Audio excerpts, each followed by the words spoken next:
ونستعينه ونستغفره ونعوذ بالله من شرور أنفسنا ومن سيئات أعمالنا من يهده الله فلا مضل له ومن يضلل فلا هادي له وأشهد أن لا إله إلا الله وحده لا شريك له وأشهد أن محمدا عبده ورسوله صلى الله تعالى عليه وعلى آله وصحبه وسلم تسليما كثيرا أما بعد فقد قال الإمام البخاري رحمه الله تعالى باب قول النبي صلى الله عليه وسلم لا يمنعنكم من سحوركم آذان بلال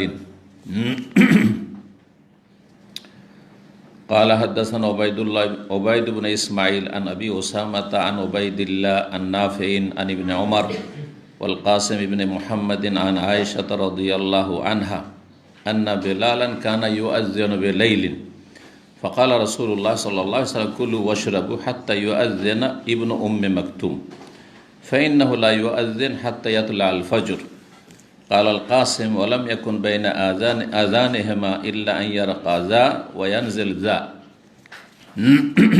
মহান আল্লাহর সমস্ত প্রশংসা যে আল্লাহ রাব্বুল আলামিন আমাদের সৃষ্টি করেছেন, আমাদের হেদায়েত দান করেছেন, আলহামদুলিল্লাহ। সালাত ও সালাম নাযিল হোক রাসূল সাল্লাল্লাহু আলাইহি ওয়াসাল্লামের উপর। আমাদের ধারাবাহিক আলোচনা সহিহুল বুখারী, পর্ব হচ্ছে সিয়াম বা রোজা, পর্ব নম্বর 4। আজ জুমাবার 25 জমাদাস সানি 1443 হিজরি মোতাবেক 28 জানুয়ারি 2022। সিয়ামের যে অধ্যায়টি থেকে আজকে শুরু করব তা হচ্ছে অধ্যায় নম্বর 17 ইমাম বুখারী রাহিমাহুল্লাহর কিতাবে। বলছেন তিনি বাবু কওলিন নবী সাল্লাল্লাহু আলাইহি ওয়াসাল্লাম, এই অধ্যায় হচ্ছে নবী করিম সাল্লাল্লাহু আলাইহি ওয়াসাল্লামের এই বাণী সম্পর্কে। লা ইয়ামনাআন্নাকুম মিন সাহুরিকুম আযানু বেলালিন, তোমাদেরকে তোমাদের সাহরি খেতে যেন বেলালের আজান বাধাগ্রস্ত না করে। বেলাল রাদিয়াল্লাহু তাআলা আনহু যখন আজান দেয়, সে আজান তোমাদেরকে সাহরি খেতে যেন বাধা না দেয়, মানে তার আজান হোক তারপরেও সাহরি খেতে থাকো। বেলাল রাদিয়াল্লাহু তাআলা আনহু আজান দিতেন আর ইবনে মাকতুম আজান দিতেন, কিন্তু বেলাল রাদিয়াল্লাহু তাআলা আজান হইতো ফজর হওয়ার শুভ সাদেকের কিছুক্ষণ পূর্বে, বেশ কিছুক্ষণ পূর্বে। যে আজানটি হারমাইন শরীফেন এখন চালু আছে। যারা মক্কায় ভোররাত্রে পৌঁছেছেন, হারামে অথবা মদিনায় ভোররাত্রে পৌঁছেছেন, ফজরের আজানের ঠিক 1 ঘন্টা আগে, ঠিক 1 ঘন্টা আগে একটি আজান হয়, যে আজানে আসসালাতু খায়রুম মিনান নওম বলা হয় না। শুনেছেন এই আজান কখনো? মক্কা মদিনায় শুনেছেন। এখানেও দাম্মামেও এক সময় কোনো কোনো মসজিদে আজান হতো, সেটা শুনতে পেতাম রমজান ছাড়া, জি শুনতে পেতাম। 1টি অথবা 2টি মসজিদে এরকম হবে আজান মাঝে মাঝে শোনা যেত, এখন ইদানিং শুনতে পাই না। এটি সুন্নাত, এই আজান দেওয়া সুন্নাত। এই আজান ফজরের আজান নয়, এই আজান হচ্ছে 2টো কাজের উদ্দেশ্যে। একটা হচ্ছে তাহাজ্জুদ পড়ার উদ্দেশ্যে, আর একটি হচ্ছে সাহরি খাওয়ার উদ্দেশ্যে। যারা সিয়াম শুরু করবে, রোজা ধরবে, তারা সাহরি খাওয়ার জন্য জাগবে, আর যারা তাহাজ্জুদ গুজার তাহাজ্জুদ পড়বে তাদেরকে জাগানো হইল, এই উদ্দেশ্যে। তো এই আজান রমজানের সাথে খাস নয়, কারণ আমাদের দেশে বেশ কিছু মসজিদে এর উপর আমল আছে, কিন্তু শুধু রমজানে, শুধু রমজানে। যদিও কেউ যদি মনে করে রমজানে প্রয়োজন সেজন্য দিচ্ছি, তো জায়েজ, ঠিক আছে। ভারত, বাংলাদেশ, আহলেদেশ মসজিদগুলোতে এই সাহরির আজান রমজান মাসে হয়। আজান যদি দেয় সাহরি খাওয়ার জন্য বা তাহাজ্জুদ উঠানোর জন্য ভোর রাত্রে, এটি সুন্নাত, এটি হচ্ছে সুন্নাত, দিলে ভালো। কিন্তু আজানের বিকল্প অন্য কিছু করা এটি সুন্নত নয়, সুন্নাতের খেলাফ, সুন্নাতের খেলাফ। বিভিন্ন আমল রয়েছে শহরে, এক এক এলাকায়, এক এক দেশে এক এক রকমের আমল রয়েছে, সুন্নতের বিপরীত আমল রয়েছে। আপনাদের শহরগুলিতে নিজ নিজ অভিজ্ঞতা বলেন তো। হ্যাঁ, কি করে একজন উঠো সেহরির সময় উঠেছে, মানে ঘোষণা করে বাড়ায়। মহল্লায় মহল্লায় কাউকে রেখে দিয়েছে পয়সা দিয়ে, অথবা স্বেচ্ছাসেবক তারা কি করে, ওঠায়। এটা একটা তরিকা, গলিতে গলিতে, এটাও দেখেছি আমি কোনো কোনো শহরে বা কোনো কোনো জায়গায়। আর একটা হচ্ছে যে মাইক মসজিদের ব্যবহার করে আর বলে যে আপনারা জেগে যান, সাহারি খাওয়ার জন্য সময় নেই বা এত সময় আছে, বারবার বলতে থাকে। সব বিদআত, এগুলো ভুল, এগুলো সুন্নাত বাদ দিয়ে এসব করা ঠিক নয়, এসব করা ঠিক নয়। আজান দেন, জি, আজান এবাদতও হইল, আল্লাহর জিকির আজকারও হইল, আর লোকজনকে সজাগ করা হইল, জি, বহুমুখী ফায়দা। শয়তান তাড়ানো হইল। আজান দিলে যতদিন পর্যন্ত আজানের আওয়াজ পৌঁছিবে ততদিন শয়তান, একবার শয়তান পালাতে থাকবে যাতে শুনতে না পায়। একটা ফায়দা। আর একটা ফায়দা আছে, আজান দিলে যতদূর পর্যন্ত মুয়াজ্জিনের আজানের ধ্বনি আওয়াজ পৌঁছিবে ততদূর পর্যন্ত সমস্ত গাছপালা পাথর সমস্তের সৃষ্টি শাহেদ আল্লাহু ইয়াউমুল কিয়ামা, কিয়ামতের দিনে সাক্ষী দেবে। এটাও ফায়দা। ইবনে উম্মে মাকতুম ফজর আজান দিতেন, আর যখন সাহারি খাওয়া নিষেধ, সেটা হচ্ছে ফজরের আজান আউয়াল ওয়াক্তে হলে, শুভ সাদেক হলে, নবী সাল্লাল্লাহু আলাইহি সাল্লামের জামানায় সুন্নাত মোতাবেক ফজরের আজান হয়তো সঠিক সময়ে, আর সেই আজান দিতেন আব্দুল্লাহ ইবনে উম্মে মাকতুম। তিনি অন্ধ ছিলেন, অতক্ষণ আজান দিতেন না যতক্ষণ পর্যন্ত তাকে না বলা হয়তো আসবাহতা আসবাহতা, ভোর করে দিলে, সকাল হয়ে গেল, সকাল হয়ে আজান দাও। শুভ সাদেক হইলেই তিনি আজান দিতেন। এখন আসেন হাদিসটাই। এই জন্য নবী সাল্লাল্লাহু আলাইহি ওয়াসাল্লাম কি বলেছেন যে বেলালের আজান শুনে আবার তোমরা চমকে যেও না, আর ও খাবার দাবার ছেড়ে দিও না, সাহারি খেতে থাকো। এর থেকে আরেকটা মাসলা ইস্তেমাত হয়, কোনো মসজিদে কোনো মুয়াজ্জিন যদি ভুল আজান দেয়, টাইমের 5 মিনিট আগে আজান দিচ্ছে, এরকম করে কিছু কিছু। ঘড়িতে দেখা যাচ্ছে টাইম টেবিল এখনও 2-3 মিনিট বাকি আছে, আজান দিয়ে বসে আছে বা আজান শুরু করে দিয়েছে, তো আপনি খাওয়া বন্ধ করে দিবেন না? জরুরি না, মোটেই না। আপনি চালান যতক্ষণ পর্যন্ত সূক্ষ্ম টাইম যেটা না হচ্ছে। আসল সাহারি সম্পর্ক কিসের সাথে? সময়ের সাথে, আজানের সাথে নয়। তবে আজানটা যদি সহি সময়ে যথাসময়ে দেয় তাহলে সেটা তখন হুজ্জত, জি, আপনাকে জ্ঞাত করে দেওয়া হয়েছে।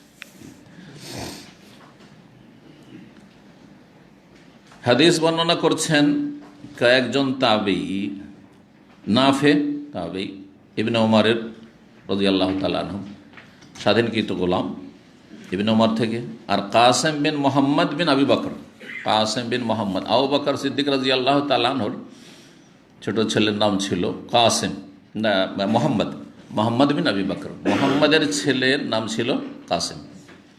আর এক হচ্ছে এর উল্টো মোহাম্মদ বিন কাসেম, যিনি প্রথম ভারতে জেহাদের জন্য বা ইসলামের প্রচার প্রসারে তিনি সিন্ধু প্রদেশে পৌঁছেছিলেন। তো সিন্ধু প্রদেশ বর্তমান পাকিস্তানে, কিন্তু তখনকার ভারতবর্ষ অখণ্ড ভারত। জি, মোহাম্মদ বিন কাসেম তার নাম। আর প্রখ্যাত তাবেঈ, যিনি মদিনার 7 জন বড় ফকিহ তাবেঈ, আলেম, ইমাম তাবেঈনদের জামানায় রাহিমাহুমুল্লাহ জামিয়ান, তাদের অন্যতম হচ্ছেন কাসেম বিন মোহাম্মদ।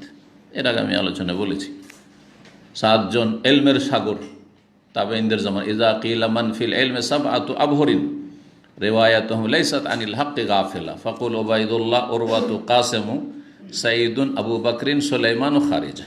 এই 7 জন, জি, তার মধ্যে একজন হচ্ছেন কাসেম বিন মোহাম্মদ। তিনি হাদিস বর্ণনা করছেন, আর নাফি ইবনে ওমর থেকে। তাহলে হাদিসটির সনদ দুটো, একটা হচ্ছে নাফি আব্দুল্লাহ বিন ওমর থেকে, সেম হাদিস বর্ণনা করেছেন সাহাবী আব্দুল্লাহ বিন ওমর রাদিয়াল্লাহু আনহু। আর আরেকটি সনদ হচ্ছে কাসেম বিন মোহাম্মদ বর্ণনা করেছেন, হ্যাঁ, কার থেকে? আয়েশা রাদিয়াল্লাহু তাআলা আনহা থেকে। আয়েশা রাদিয়াল্লাহু তাআলা আনহা থেকে। মোহাম্মদ হচ্ছেন আবু বকর সিদ্দিকের রাদিয়াল্লাহু আনহু ছেলে। তাহলে তার সম্পর্ক আয়েশার সাথে ভাই বোনের সম্পর্ক। তাহলে কাসেমের সাথে মা আয়েশা রাদিয়াল্লাহু আনহার কি সম্পর্ক? হ্যাঁ, ভাইয়ের ছেলে, ভাতিজা। বোঝা গেছে না? জি, ফুফু। বর্ণনা করছেন তাহলে সনদ এখানে দুটো, এই জন্য দেখেন হাদিসে এখানে দুটো নম্বর দেওয়া হয়েছে, 1918 নম্বর হাদিস আর 1919 নম্বর হাদিস দেওয়া আছে না? জি, এই হচ্ছে রহস্য। তাহলে গত সপ্তাহে যে বিষয়টি বলেছিলাম যে মুহাদ্দিসিনদের পরিভাষায় শুধু মতন বিষয়বস্তুর নাম হাদিস নয়, বরং সনদের নাম হচ্ছে হাদিস। বিষয়বস্তু একটি, মানে মতন একটি, এবারত একটি, হ্যাঁ, কিন্তু সনদ যেহেতু দুটি, সাহাবী দুজন, মা আয়েশা আর ইবনে ওমর রাদিয়াল্লাহু আনহু, আর তাদের থেকে বর্ণনাকারী ইবনে ওমর থেকে নাফে, আর মা আয়েশা থেকে হচ্ছেন কাসেম বিন মোহাম্মদ। জি, আর তারপরে নিচের সনদ কিন্তু একই রকম। ওবায়দুল্লাহ ছাত্র আবু ওসামা, আবু ওসামার ছাত্র হচ্ছে ওবায়দ বিন ইসমাইল, আর ওবায়দ বিন ইসমাইলের ছাত্র ইমাম বুখারী রাহিমাহুল্লাহ। তাহলে সানাদ পুরোটাই যে ভিন্ন হইতে হবে তাহলে একটি হাদিস হবে এটাও নয়। সানাদে যদি এক দুইজন ভিন্ন হয় তাহলে সেটা একটা সানাদ, একটা হাদিস মুহাদ্দিসিনদের ভাষায়। এইভাবে লক্ষ লক্ষ হাদিসের কথা বলা হয়েছে, কারণ সেই জামানার ছিল সনদ মুখস্থর জামানা।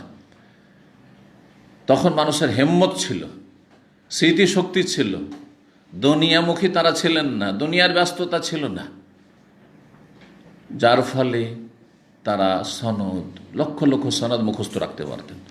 এখন 10টি সনদ আলেমদের মুখস্থ রাখা অসম্ভব, মুশকিল শুধু না, অসম্ভবের মতো। কারণ দুনিয়ার ব্যস্ততা, আর তারপরে স্মৃতিশক্তি দুর্বল হয়ে যাওয়া, হেম্মত, হ্যাঁ হেম্মত যেটা সাহস, আমি পারবো, এদেরও প্রতিজ্ঞ হওয়া, এরও দুর্বলতা। কত ব্যস্ততা আগের লোকের ব্যস্ততা ছিল, আমরা ছোটোকালে দেখেছি। কৃষকরা সকালবেলা গেল, 9টা-10টার মধ্যে মাঠের কাজ সেরে চলে আসলো, সারাদিন ফিরে আছে। বিকেলবেলা হাটে গেলে একটু বাজার টাজার করলো, যার হাট বাজার আছে, নাহলে বাড়িতে সারাদিন বসে আছে। এখন কোনো লোক বসে আছে? সব শহরমুখী, আর শহরে 24 ঘন্টা মেশিনের মতো খাটতে হবে, তাহলে ভালো খেতে পাবে, আর ভালো খাবে, ভালো চলবে। এটা হচ্ছে মানুষের মুখ্য উদ্দেশ্য। নিজের স্ট্যাটাসটা বহাল রাখতে হবে, সে 24 ঘন্টা মেশিনের মতো কাজ করতে হবে। পশ্চিমা ইউরোপ আমেরিকা যারা চলে যাচ্ছে, যারা যেতে পারেন, তার মনে হচ্ছে ওহো জান্নাতি আছে মনে হয়, কিন্তু তারা যে মেশিনের মতো সবসময় চলতে আছে। শুধু একটা মেশিন দিয়ে কাজ হয় না, এই জন্য অধিকাংশ পরিবারগুলি স্বামী স্ত্রী দুইজনে মেশিনের মতো চলতে আছে, দুইজন ডিউটি করছে। কখনো কোনো স্বামী স্ত্রীর শিফটের সাথে মিল হয় না। স্বামী ডিউটি করে আসে, তখন স্ত্রী চলে যায় ডিউটিতে, দেখাই হয় না। মাসে 2 মাসে কখনো দেখা হয়। এই জীবন কোনো শান্তির জীবন? কখনো শান্তির জীবন না।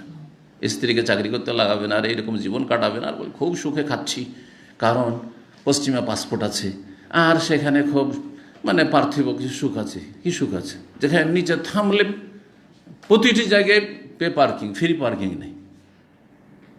হ্যাঁ, এত সহজ মনে করিয়েন না। কেন মানুষ খাটে ওখানে? শখ করে কেউ খাটে না। স্বামী স্ত্রী দুইজনে বাচ্চাদেরকে ফেলে দিয়েছে, বাচ্চাদের দেখাশোনা করতে হবে, সেজন্য বুড়ো বাপ মাকে নিয়ে যায়। সবাই যে বুড়ো বাপ মাকে এত শ্রদ্ধা করে সেই জন্য নিয়ে যায়, এটাও ভাবিয়েন না। জি হ্যাঁ, রাগ করবেন না যারা পশ্চিমা দেশে আমার কথা শুনবেন, হয়তো অনেকে রাগ করে, সবার কথা বলছি না, কিন্তু অনেকে সরকার থেকে ভাতা পায় ওই বুড়ো বাপ মায়ের জন্য, বড় অঙ্কের একটা ভাতা পাবে, তাদের খেদমত করে, এই জন্য নিয়ে যাচ্ছে। অনেক আছে আল্লাহর জন্য নিয়ে যাচ্ছে, বাপ মায়ের খেদমত করে জান্নাত পাবো। জি হ্যাঁ, মানুষ সবাই একরকম না। একটা কাজ করলে সবাই যে একবারে একই রকম এমন কখনো নয়। জি হ্যাঁ, এখানে এলেম শিখতে এসছে আর সবাই একই ক্যাটাগরির, অসম্ভব কথা এটা না। মানুষ কুল্লু ইয়ামালু আলা শাকিলাতিহি, আল্লাহ কোরআনে বলেছেন, প্রত্যেকে নিজ নিজ ধান্দায় কাজ করছে।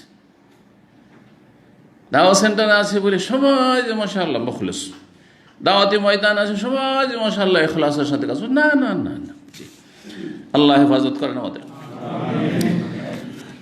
চলেন, কি বলছিলাম? এতদূর চলে গেলাম, আসল বিষয় ফিরে আসি। মা আয়েশা রাদিয়াল্লাহু আনহা থেকে বর্ণিত, তিনি বলছেন, আন্না বেলালান কানা ইউআযিনু বিলাইলিন, বেলাল রাদিয়াল্লাহু তাআলা আনহু রাতে আজান দিতেন। এ ফজর আগের আজানটি, বাকি অন্য আজানগুলিতে মুয়াজ্জিন বেলাল ছিলেন। জোহর, আসর, মাগরিব, ইশা, বেলাল রাদিয়াল্লাহু আনহু। মদিনার মসজিদের মুয়াজ্জিন হচ্ছেন বেলাল রাদিয়াল্লাহু আনহু। জি, মক্কার মুয়াজ্জিন আবু মাহজুরা রাদিয়াল্লাহু তাআলা আনহু, মক্কা বিজয়ের পরে রাতে আজান দিতেন তিনি, ফজর আগের আজানটি। ফাকালা রাসূলুল্লাহ সাল্লাল্লাহু আলাইহি ওয়াসাল্লাম বললেন, কুলু ওয়াশরাবু, তোমরা পানাহার করতে থাকো। খেতে থাকো, পান করতে থাকো, হাত্তা ইউআজ্জিনা ইবনু উম্মে মাকতুম, যতক্ষণ পর্যন্ত উম্মে মাকতুমের ছেলে আব্দুল্লাহ ইবনে উম্মে মাকতুম আজান না দিচ্ছেন। কেন বেলালের আজান পরেও খেতে থাকবে কেন? ফাইন্নাহু লা ইউআজ্জিনু, কারণ ইবনে উম্মে মাকতুম যে আছে, আগে হয়ে গেল বেলালের কথা, ইউআজ্জিন বের সে রাতেই আজান দেয়, মানে এখনো শুভ সাদেক হয়নি তখনই আজান দেয়। ইবনে উম্মে মাকতুম আজান দিলে কেন খাওয়া দাওয়া বন্ধ করবে? বলছেন ফাইন্নাহু লা ইউআজ্জিন, কারণ ইবনে উম্মে মাকতুম সে আজান দেয় না অতক্ষণ, হাত্তা ইয়াতুল আলফা, যতক্ষণ পর্যন্ত শুভ সাদেক না হয়ে যায়, ফজর ভোর উদয় না হয়ে যায়। কালাল কাসেম, ইমাম কাসেম বিন মোহাম্মদ প্রখ্যাত তাবি, আয়েশা রাদিয়াল্লাহু তাআলা বর্ণনাকারী, তিনি বলছেন ওয়ালাম ইয়াকুন বাইনা আযানিহিমা, তাদের উভয়ের আজানের মাঝে কতটা ব্যবধান থাকতো এটা বলছেন। ইল্লা আইয়ারকা হাযা, যা যা মানে হাজা, যা আসলে ছিল হাজা, হা যা, যাটাই হচ্ছে আলো ইসিম ইশারা, যা মানে এটা, ওতে হা লাগিয়ে দিলে কাছের জন্য খাস হয়ে যায় নাহু গ্রামারে, আর যাতে জাকা বা জালেকা লাগিয়ে দিলে ওইটা দূরে হয়ে যায়। কথা বোঝা গেছে? তার আসল ইসমে ইশারা হচ্ছে জাল আলিফ জার যা, এই যা বাস। জি জি, হাজিহি, হা লাগিয়ে দেন হাজিহি। জি, বুঝলেন তো? জি, তো যা বলতে হাজা। দুই জনের আজানের মাঝে ব্যবধান ছিল এই যে ইল্লা আইয়ার কাজা, ইনি উঠতেন, ওয়ানজেল যা, আর উনি নামতেন। ইনি উঠতেন আর উনি নামতেন, তার মানে যে আগে আজান দিয়েছেন তিনি নামছেন কিস থেকে, ওই মেনারে একটু উঁচা জায়গায় আজান দেওয়া হয়তো, সেখান থেকে নামছেন। কে নামছেন? কে? যে আগে আজান দিয়েছেন, বেলাল রাদিয়াল্লাহু তাআলা আনহু। আর উনি নামলেন আর উনি চললেন। তাহলে কতক্ষণ আর লাগে? 1 মিনিট 2 মিনিট। তো 1 মিনিট 2 মিনিটে এই আজান দেওয়ার সার্থকতা কি আছে? সার্থকতা আছে যে একজন আজান দেওয়া শেষ হলো আর একজন উঠে গেল আজান দেওয়ার জন্য। তো এই আজান কি এতে না সাহরি খাওয়া হবে?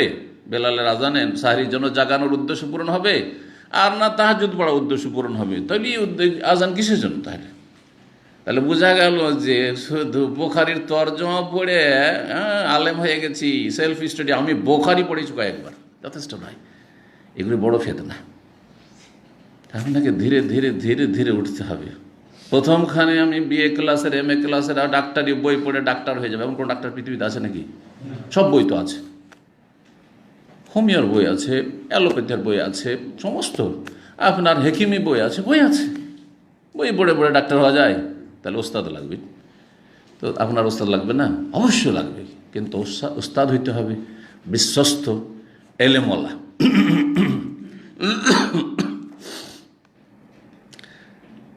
এর ভাষ্যে ওলামারা কি লিখেছেন? জি, যে কথাটি এখানে স্পষ্ট নয় সেটা হচ্ছে যে বেলাল রাদিয়াল্লাহু তাআলা আজান দিতেন। আজান দেওয়ার পর এই সময়টি হচ্ছে মোবারক সময়, সাহারির সময়, দোয়া কবুলের সময়। ওইখানেই তিনি নির্জনে দোয়া করতে থাকতেন, দোয়া করতে থাকতেন, জিকির আজকার করতে থাকতেন, তওবা ইস্তিগফার করতে থাকতেন। আর তারপরে যখন ইবনে উম্মে মাকতুমের আজান দেওয়ার সময় হলো তখন তিনি নামতেন।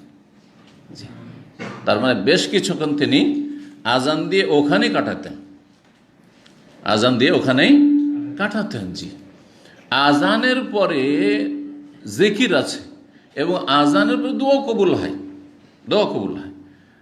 আর আজানের পরে হাত তোলা নাই, কিন্তু হাত তোলা নাই। কেন বললাম? কারণ এই রোগ আমাদের দেশে আছে, আছে না নেই?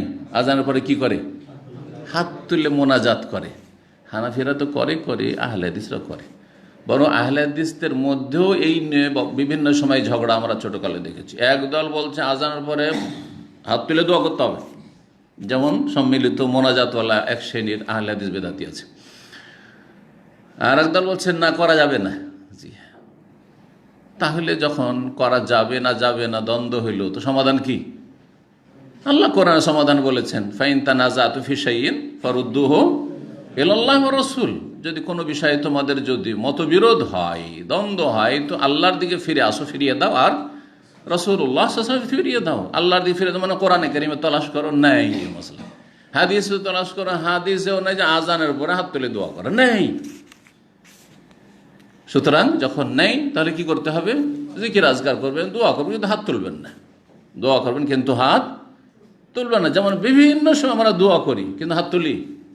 বাসা থেকে বেরোলাম, বিসমিল্লাহ তাওয়াক্কালতু আলাল্লাহ ওয়া লা হাওলা ওয়া লা কুওয়াতা ইল্লা বিল্লাহ, হাত তুলি নাকি? হাত তুললে বিদআত হবে না? হাত তুললে বিদআত হবে। বাথরুমে ঢুকছেন, দোয়া না? আল্লাহুম্মা ইন্নী আউযু বিকা মিনাল খুবুসি ওয়াল খাবায়েস, আল্লাহুম্মা ইন্নী আউযু মিনাল খুবুসি ওয়াল খাবায়েস, কেউ যদি করে বিদআত হবে না? হবে না? হবে না? গাড়িতে বসছেন, সুবহানাল্লাযী সাখখারা লানা হাযা ওয়া মা কুন্না লাহু মুকরিনিন ওয়া ইন্না ইলা রাব্বিনাল মুনকালিবুন, বিদআত হবে না?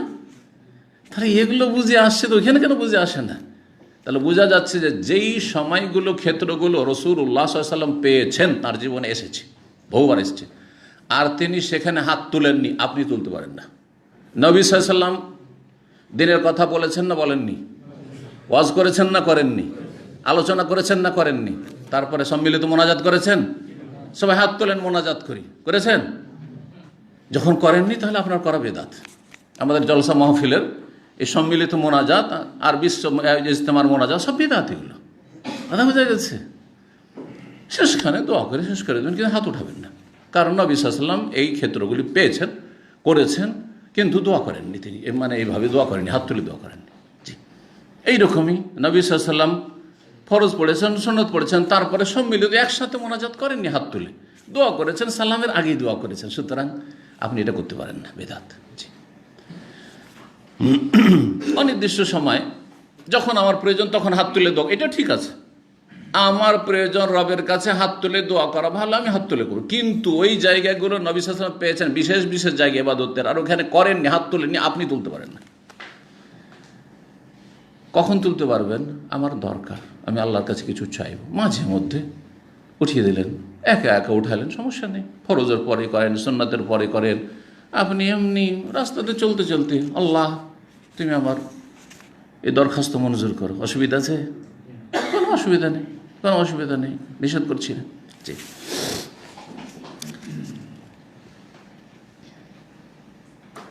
18 নম্বর অধ্যায় বলছেন বাবু তাজিল সুহুর। এই অধ্যায় হচ্ছে সাহুর, সাহারি জলদি করা। সাহারি বলবো না সেহরি বলবো, এই উর্দুতে যাওয়াতেই ঝামেলা হয়েছে, এ উর্দু থেকে বাংলা নেওয়াতেই ঝামেলাটা হয়েছে। আমরা উর্দু থেকে বাংলা যদি না নিই, আরবিতে কি আছে? সাহুর, সাহুর বলেন, সিয়াম বলেন, যেমন যাকাত বলছেন, তাই না? হজ বলছেন, আরবি শব্দ। তেমনি রোজা না বলে সিয়াম বলেন, সওম বলেন, নামাজ না বলে আপনি সালাত বলেন, ঝামেলা শেষ। ঠিক তেমনি সেহরি আর সাহারির দ্বন্দ্ব, আরে দায়ীদের মধ্যে দ্বন্দ্ব। গত 1-2 বছর আগে দেখলাম কেউ লিখছেন না সেহরি বলতে হবে, আর আমার আপনি যদি উর্দু মিডিয়াম বলেন তো সেহরি না, সেহর মানে জাদু, হয়তো সাহারি বলতে হবে। এক দ্বন্দ্ব, ঝামেলা। ওইসব ঝামেলা না গিয়ে ঝামেলা মুক্ত হওয়ার জন্য আরবিতে ফিরে চলে আসেন, কথা বোঝা গেছে?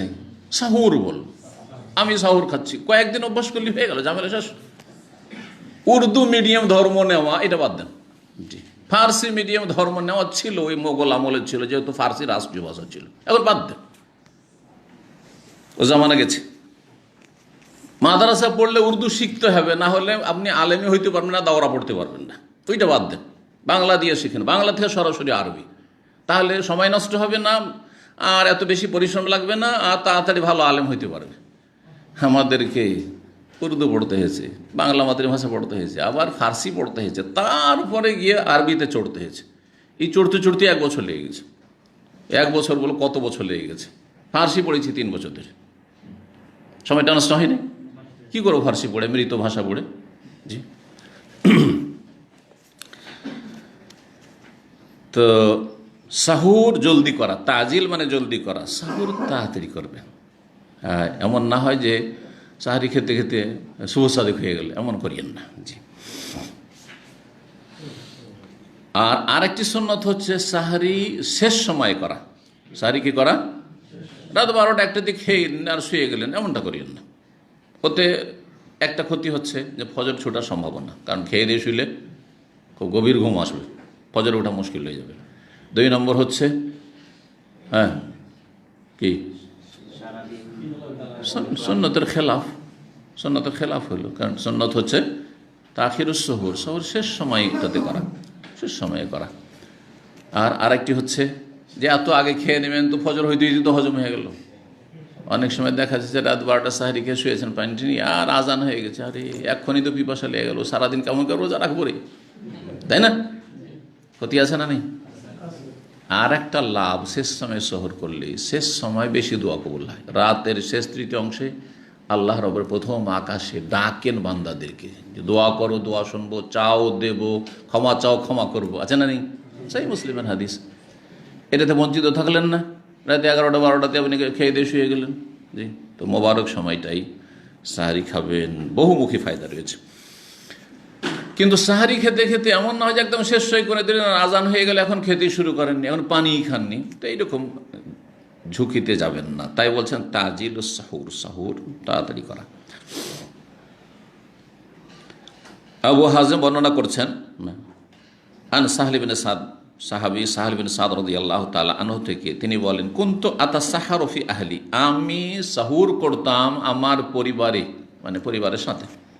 পরিবারকে নিয়ে সাহারি খাওয়া ভালো, একসাথে খাওয়া দাওয়া ভালো, সুন্নাত, ওতে বরকত হয়। একা একা খাওয়া এটা হচ্ছে পশ্চিমা তরিকা। একা একা খাওয়া, যে যখন আসলে একা একা খাচ্ছে, স্বামী আলাদা, স্ত্রী আলাদা, ও ছেলে মেয়ে আলাদা, যে যখন নিজের নিজের রুমে নিল আর একা একা চলে গেল।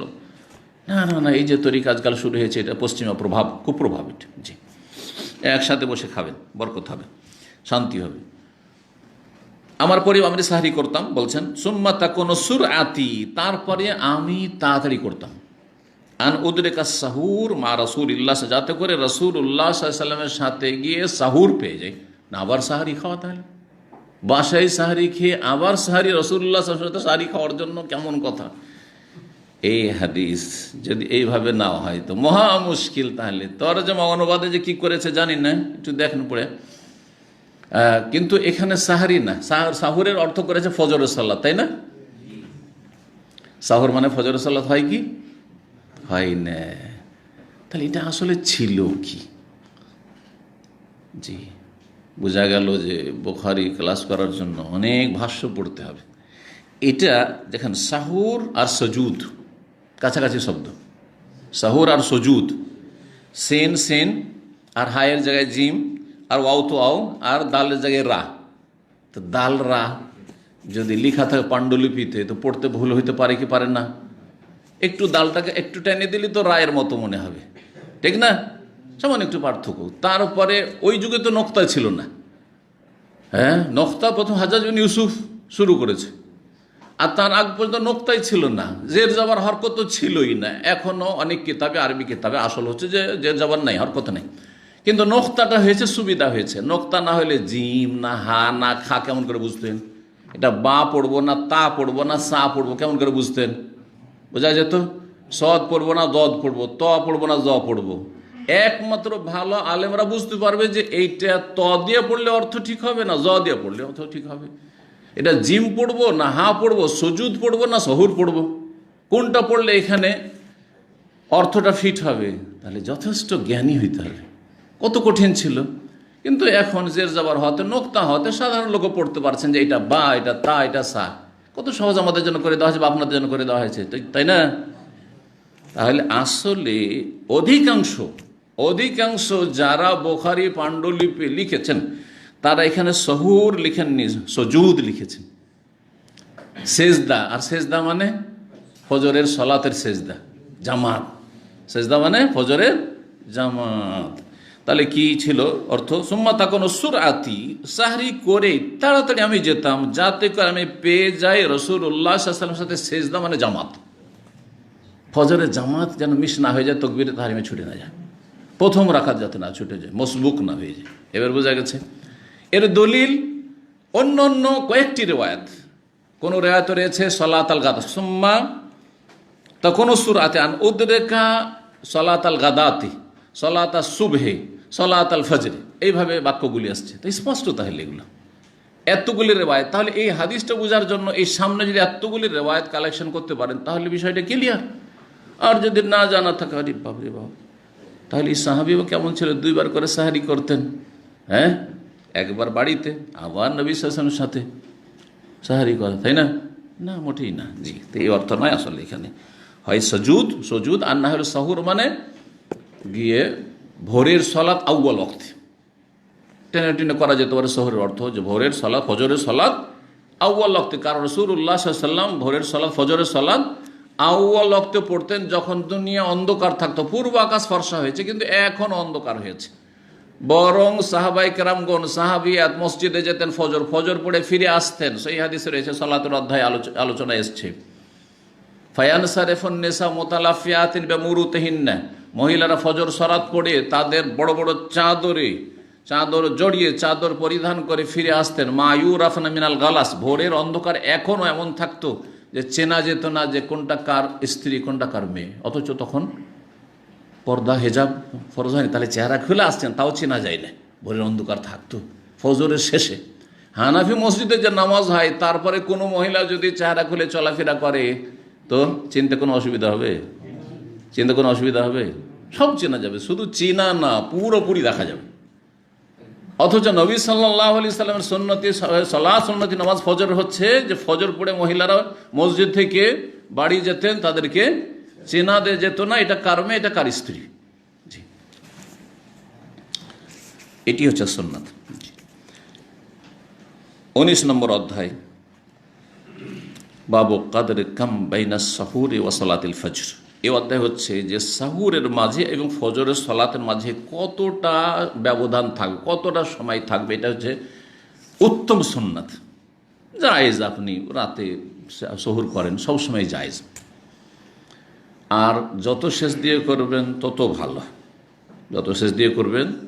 ভালো, কিন্তু সবচেয়ে উত্তম যে আপনার সহুরের আর ফজরের আজানের মাঝখানে বা ফজরের সালাতের মাঝখানে কতটা সময় থাকবে, কিছুটা সময় রাখেন, যাতে করে এমন না হয় যে আপনি খেতে খেতে খেতে আজান হয়ে গেল, থালাতে এখনও ভাত থেকে গেছে, কখনো কখনো দেরি হইতে পারে।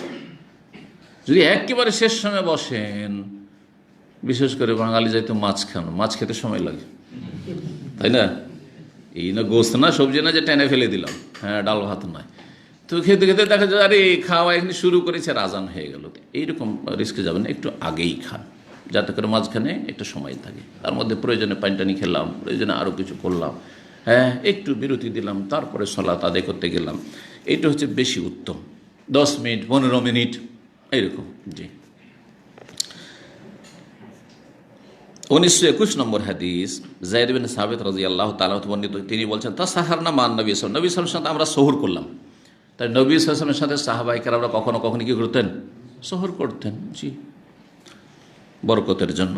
এবং নবী করিম সাল্লাল্লাহু আলাইহি ওয়াসাল্লামের সাথে যাদের হয়তো পরিবার নেই তারা ওখানে সহুর করতেন, আবার পরিবার আছে তারপরেও মাঝে মাঝে সহুর করতেন। ঠিক, সুম্মা কামা ইলা সালাত, তারপরে সালাতের জন্য দাঁড়াইলেন।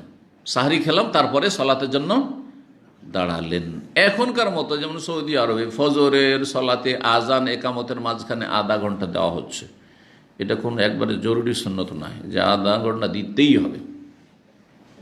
এতক্ষণ দিতে হবে যতক্ষণে মসজিদের অধিকাংশ মুসল্লি, মসজিদের বাইরের মুসল্লি তো আর অপেক্ষা করবো না কে কোত্থেকে আসছে না আসছে, কিন্তু মহল্লার মুসল্লি কতক্ষণের মধ্যে এখানে পৌঁছে যেতে পারে। উজু করতে দিলাম 5 মিনিট, আর বাথরুম সারতে হবে তার জন্য দিলাম 5 মিনিট, 10 মিনিট, আর 5 মিনিট, 15 মিনিট হয় যথেষ্ট। 15 মিনিট যথেষ্ট, বোঝা গেছে। ফজরেও আর মাগরিবে 10 মিনিট, 8 মিনিট, 7 মিনিট, যাতে করে উজু করে এসে প্রথম রাকাত পেয়ে যায়। কিন্তু মাগরিবে আমাদের দেশে সুন্নতের খেলাফ জামাত শুরু করে, আজানের সাথে সাথে একদম ঝাঁপিয়ে পড়ে। আজান দিয়ে যদি একটু দেরি হয় মুয়াজ্জিনের আসতে, আরেকজন একামত দিয়ে বসে আছে, ওইদিকে শুরু হয়ে গেছে। জি, সুন্নতের খেলাফ কাজ এটা। 2 রাকাত সালাত পড়ার কমপক্ষে সময় দিতে হবে, তার মাঝখানে যাদের প্রয়োজন রয়েছে, প্রাকৃতিক প্রয়োজন, সে প্রয়োজন করে পুরা করে আসবে, পেশাব পায়খানা ইত্যাদি, ওযু। কতক্ষণ সময় থাকতো বলছে, কুলতু কাম কানা বাইনাল আযান ওয়াস সাহুর, আযান এবং সাহরি খাওয়ার মাঝখানে কতটা ব্যবধান থাকতো? কালা কাদরু 50 আয়াত, 50টি আয়াত পড়ার সমান। যেন 50টি আয়াত মানে বড় আয়াত নাকি সূরা রহমানের আয়াত, সূরা ওয়াকিয়ার আয়াত? তো কি বলবেন? বিষয়টি অস্পষ্ট। আমরা ধরো মাঝারি যে আয়াতগুলো রয়েছে, 1 লাইন 2 লাইনের আয়াত, হ্যাঁ মধ্যম, এই ধরনের আয়াত 50টি, আনুমানিক 50টি। তার মানে এই জন্য বললাম যে 10 মিনিট, হ্যাঁ 15 মিনিট মাঝখানে রাখেন, 5 মিনিট কমপক্ষে রাখেন। এই নয় যে এদিকে খাওয়া হয়েছে আর পানি খাওয়া হয়নি আর আজান হয়ে যাচ্ছে, ডেইলি হয়ে যাচ্ছে, যেমনটা অনেকে করে থাকে। এইরকম না করে একটু আগেই খাওয়া দাওয়া সেরে নেন। জি, এই ছিল হাদিস।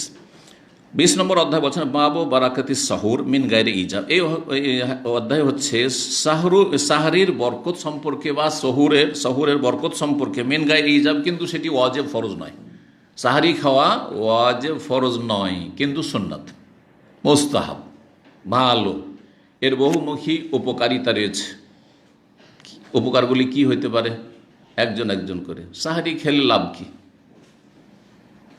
জি, কি?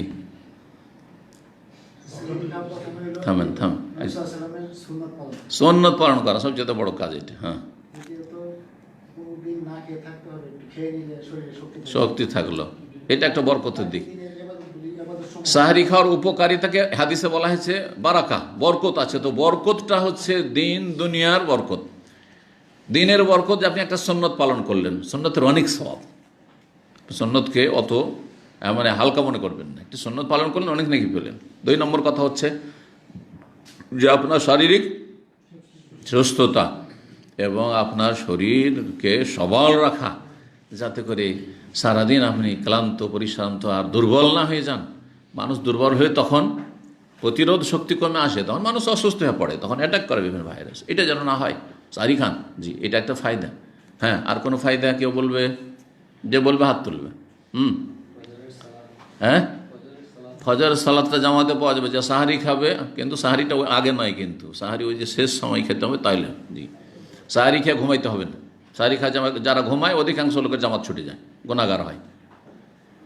আর একটি আছে, বলেন, এই সাহুরের সময়, সাহারি খাওয়ার সময়টা বড়ই বরকতময় সময়। এই সময় দোয়া কবুল হয়। এই সময় আল্লাহ রাব্বুল আলামিনের দরজা একবার উন্মুক্ত থাকে, আল্লাহ বান্দাকে ডাকতে থাকেন। এই সময় দুয়ার সুযোগ। হ্যাঁ, এই খাওয়ার ওসিলাতে, সাহারি খাওয়ার ওসিলাতে একটু দোয়া করা হয়ে গেল। আর যদি কেউ দোয়া নাও করে, তবু বিসমিল্লাহ বলে খেলো, বরকত হলো। খেয়ে দিয়ে আলহামদুলিল্লাহ পড়লো, বরকত হলো। খেয়ে দিয়ে সুন্নতি দোয়া রয়েছে, হ্যাঁ, সেই দোয়াগুলি পড়লো। অপরের বাসায় খেলে সেই দোয়াগুলি দিল, সেই দোয়াগুলি কবুল হলো। জিকির আজকার হলো না? তো এই সময়টা জেগে থাকলো। এই সময়টা জেগে থাকাটা শরীর স্বাস্থ্যের জন্য, আজকাল সায়েন্স বলছে যে ভোর রাত্রের সময়টা জেগে থাকা, ফজরের আগে জেগে যাওয়া শরীরের জন্য ভালো।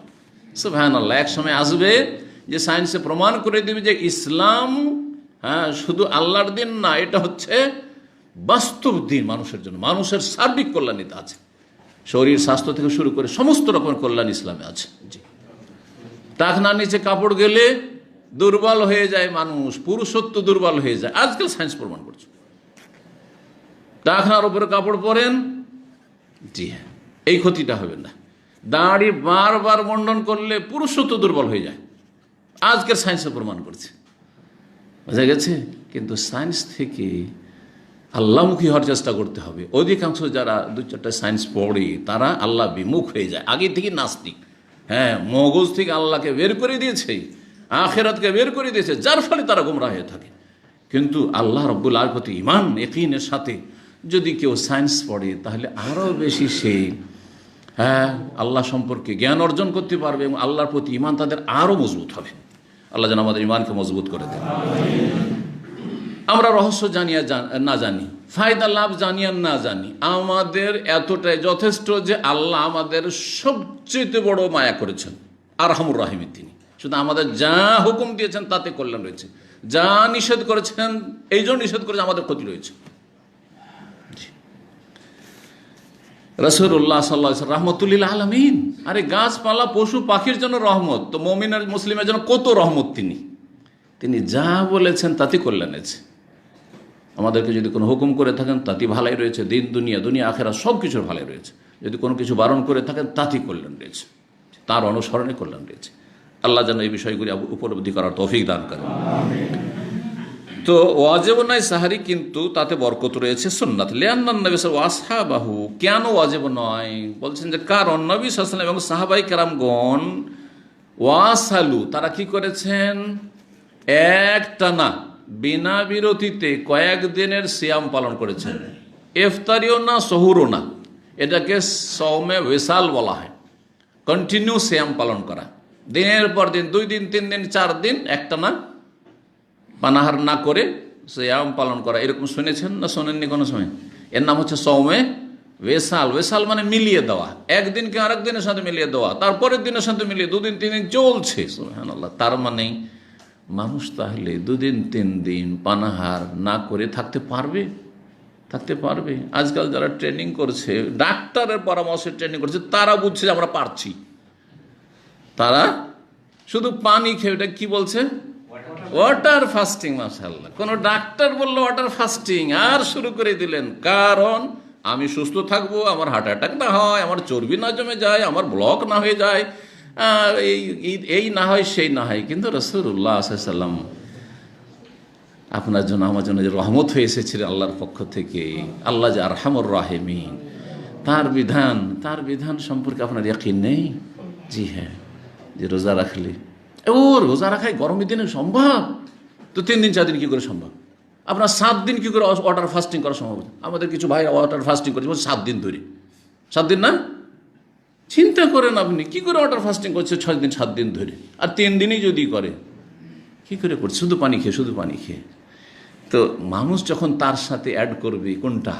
আল্লাহর ইবাদত, জান্নাত পাওয়া, জাহান্নামের আগুন থেকে বাঁচবে এর মাধ্যমে। কারণ রোজার মাধ্যমে জাহান্নামের আগুন থেকে বাঁচবো, জান্নাত পাবো, আল্লাহ আমার উপর রাজি হবে। তাহলে তখন আরও এনার্জি বেড়ে যায়, আরও এনার্জি শরীরে বেড়ে যায়। দেখেন রমজান মাসে আমাদের রোজা রাখতে কষ্ট লাগে না, কারণ এই চেতনা নেই, মানে এখানে রমজান। কিন্তু নফল রোজা করলে ওরে বাপরে বাপ, মানে কষ্ট লাগে, তাই না? জি। নবী সাল্লাল্লাহু আলাইহি ওয়াসাল্লাম সাহাবায়ে কেরামগণ সময় বেসাল করেছেন। ওয়ালাম ইউজকারি সাহুর, আর তাদের এই কন্টিনিউ কয়েকদিনের রোজাতে সাহুরের আলোচনা নেই। তাহলে বোঝা গেল সাহুর করা ফরজ ওয়াজিব যদি হইতো তো নবী সাল্লাল্লাহু আলাইহি ওয়াসাল্লাম সাহাবারা এমনটা করতেন না। এখন এই মর্মে হাদিস শুনেন। 1922 নম্বর হাদিস, আব্দুল্লাহ বিন মাসউদ রাদিয়াল্লাহু তাআলা আনহু থেকে বর্ণিত, বলছেন আন্নাসা ওয়াসালা, নবী সাল্লাল্লাহু আলাইহি ওয়াসাল্লাম সওমে ওয়াসাল করলেন, মানে এক টানা বিনা বিরতিতে কয়েকদিনের সিয়াম করলেন, না ইফতারি না সহুর। ফাওয়াসালান নাস, লোকেরাও দেখা দেখে, আরে নবী সাল্লাল্লাহু আলাইহি ওয়াসাল্লাম করবেন, আমরা কেন করবো না? তারাও করা শুরু করেছে। ফাশাক্কা আলাইহিম, কিন্তু সাহাবায়ে কেরামদের জন্য কঠিন হয়ে গেল। তারা কি আর নবীর মতো পারছেন না, কঠিন হয়ে গেছে। ফানাহাহুম, তাদেরকে নিষেধ করে, খবরদার তোমরা করিও না তোমরা। এই নিষেধটা মায়া ভরা নিষেধ, শাফাকাতান, এটা শারআন কঠিনভাবে নিষেধ। এমনের চাইতে বেশ কিছু বিধান রয়েছে যেগুলিতে দুনিয়ার কল্যাণ রয়েছে, নবী সাল্লাল্লাহু আলাইহি ওয়াসাল্লাম নিষেধ করেছেন। নবী সাল্লাল্লাহু আলাইহি ওয়াসাল্লাম নিষেধ করেছেন। প্রতিদিন কেন রোজা রাখতে নিষেধ করেছেন? এই জন্য যে তুমি দুর্বল হয়ে পড়বে। হাদিসে আছে যে দেখো তুমি এই কাজ করিও না, আব্দুল্লাহ বিন আমর বিন আস বলছেন, না হলে তোমার চোখ বসে যাবে, মানে দৃষ্টিশক্তি তোমার একসময় হ্রাস পেয়ে যাবে, অন্ধ হয়ে যাবে তুমি, আর তোমার হাড় হাড্ডি কমজোর হয়ে যাবে, আর তুমি তোমার হক আদায় করতে পারবে না, ইত্যাদি ইত্যাদি। হ্যাঁ, অসুস্থ হয়ে পড়বে, বিছানা ধরে নেবে। নবী সাল্লাল্লাহু আলাইহি ওয়াসাল্লাম চাননি মায়া। এটা বলা হয় এই নবী সাল্লাল্লাহু আলাইহি ওয়াসাল্লামের এই নিষেধাজ্ঞা হচ্ছে শাফাকাতান, মায়ার জন্য। জি। অথচ নিজে করছেন, তিনি নিজে 3 দিন 4 দিন রোজা রাখছেন একটা না, কিন্তু সাহাবায়ে কেরামদেরকে নিষেধ করছেন, নিষেধ করলেন। কালু, তখন সাহাবীরা বলেন, ইন্নাকা তুয়াসিল ইয়া রাসূল, আমাদেরকে কেন বারণ করছেন? আপনি তো সওয়াবেসাল করছেন, আপনি যে কয়েকদিন ধরে করছেন, আমরা করলাম তো কি হলো? হ্যাঁ, আমরাও করি আপনার দেখা দেখি। কাল লাস্তু কাহাইয়াতিকুম, আমি তোমাদের মতো না, আর তোমরা আমার মতো না। কেন বলছেন? ইন্নী আযাল্লু উতআম ওয়া উসকা, আমাকে প্রতিদিন আযাল্লু, আল্লাহ রাব্বুল আলামিন খাবার দেন এবং পানীয় দেন। খাবার দেন, পানীয় দেন মানে এই নয় যে জিবরাইল পানি নিয়ে আসে আর খাবার নিয়ে আসে। খাবার আর পানীয়র যেটা লক্ষ্য উদ্দেশ্য, সেটা আল্লাহ আমার পুরা করে দেন, এটা হচ্ছে এর উদ্দেশ্য। কথা বোঝা গেছে? খাবার উদ্দেশ্য কি? পুষ্টি। আমার পুষ্টি ঠিক আছে, খাচ্ছি না কয়েকদিন। আর পানির উদ্দেশ্য কি? পিপাসা দূর করা, সেটাও আল্লাহ দূর করে দিয়েছেন। শরীরে এত আল্লাহ শক্তি দিয়েছেন, নবী করিম সাল্লাল্লাহু আলাইহি সাল্লামকে দিয়েছিলেন, যে না খেলেও কিছু হয় না। হ্যাঁ, পানি না পান করলে কিছু হয় না, কিন্তু সাহাবীদের মরমর অবস্থা, তোমরা এরকম কাজ করিও না, তোমরা আমার মতো না করিও না।